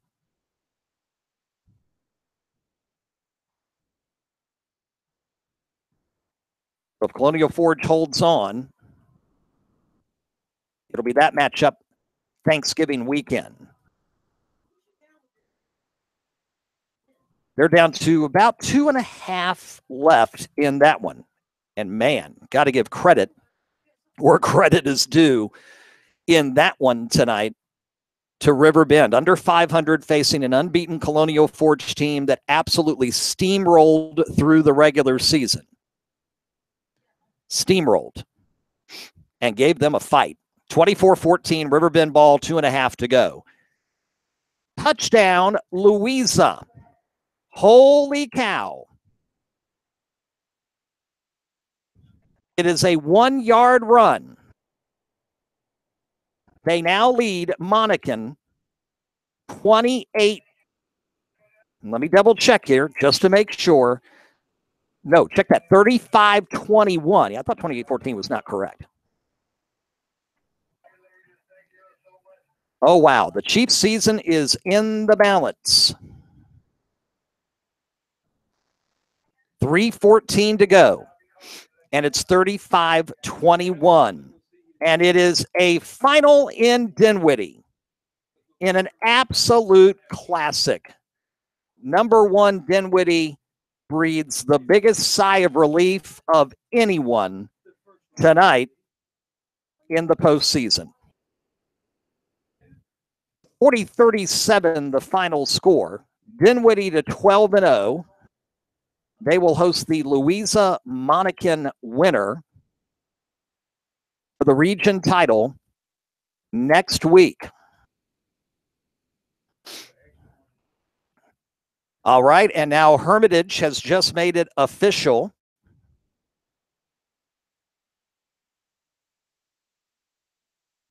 Regional championship game between Highland Springs and Hermitage will kick off Friday night at 7 o'clock at Chester Fritz Stadium. And fans will be there live on Twitter for sure. So sending out the alert official now from Hermitage football. Friday night, 7 o'clock at Chester Fritz. The rematch, Highland Springs and Hermitage for the Region 5B championship. That's next Friday. Interview right now on the field with Brendan Clark, the junior quarterback for Manchester. Available right now thanks to our buddy Cameron Taylor at both the RVA Sportsnet and at Chesterfield Sports. That's at the RVA Sportsnet and at Chesterfield Sports. All right, fans, we got to go. The only thing left hanging right now is whether Monacan can make a big late comeback. It's 35-21 Louisa late, about 3 minutes left in Chesterfield. We'll have all the finals on Twitter. The highlights tonight, first with Mark and Matt on NBC 12 News at 11 on the season finale of On the Sidelines, with Mark right after the news at 11, live on Facebook with On the Sidelines Extra. And that'll be, of course, at facebook.com/NBC12news. That's facebook.com/NBC12news. All right, fans, Highland Springs wins their 12th consecutive playoff game, and they go to Chester Fritz next Friday night. They win here tonight, 28-14, in Region 5B semifinal action over Henrico. Thank you for being with us on this very special playoff edition of the Game of the Week, exclusively on the RVA Sports Network. It was solely intended for the private, non-commercial use of our audience. Any rebroadcast or other use of tonight's game without the express written consent of HCS Media LLC is strictly prohibited. Fans, our basketball broadcast schedule begins December 5th. See the entire schedule now on the right-hand side of RVASportsNetwork.com.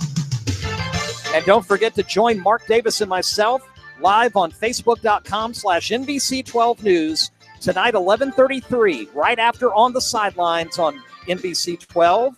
It's On the Sidelines Extra. Scores, and a look at next week's region championships. Until we talk to you in about 2 hours from NBC 12, Rob Witham saying thanks so much and have a great night.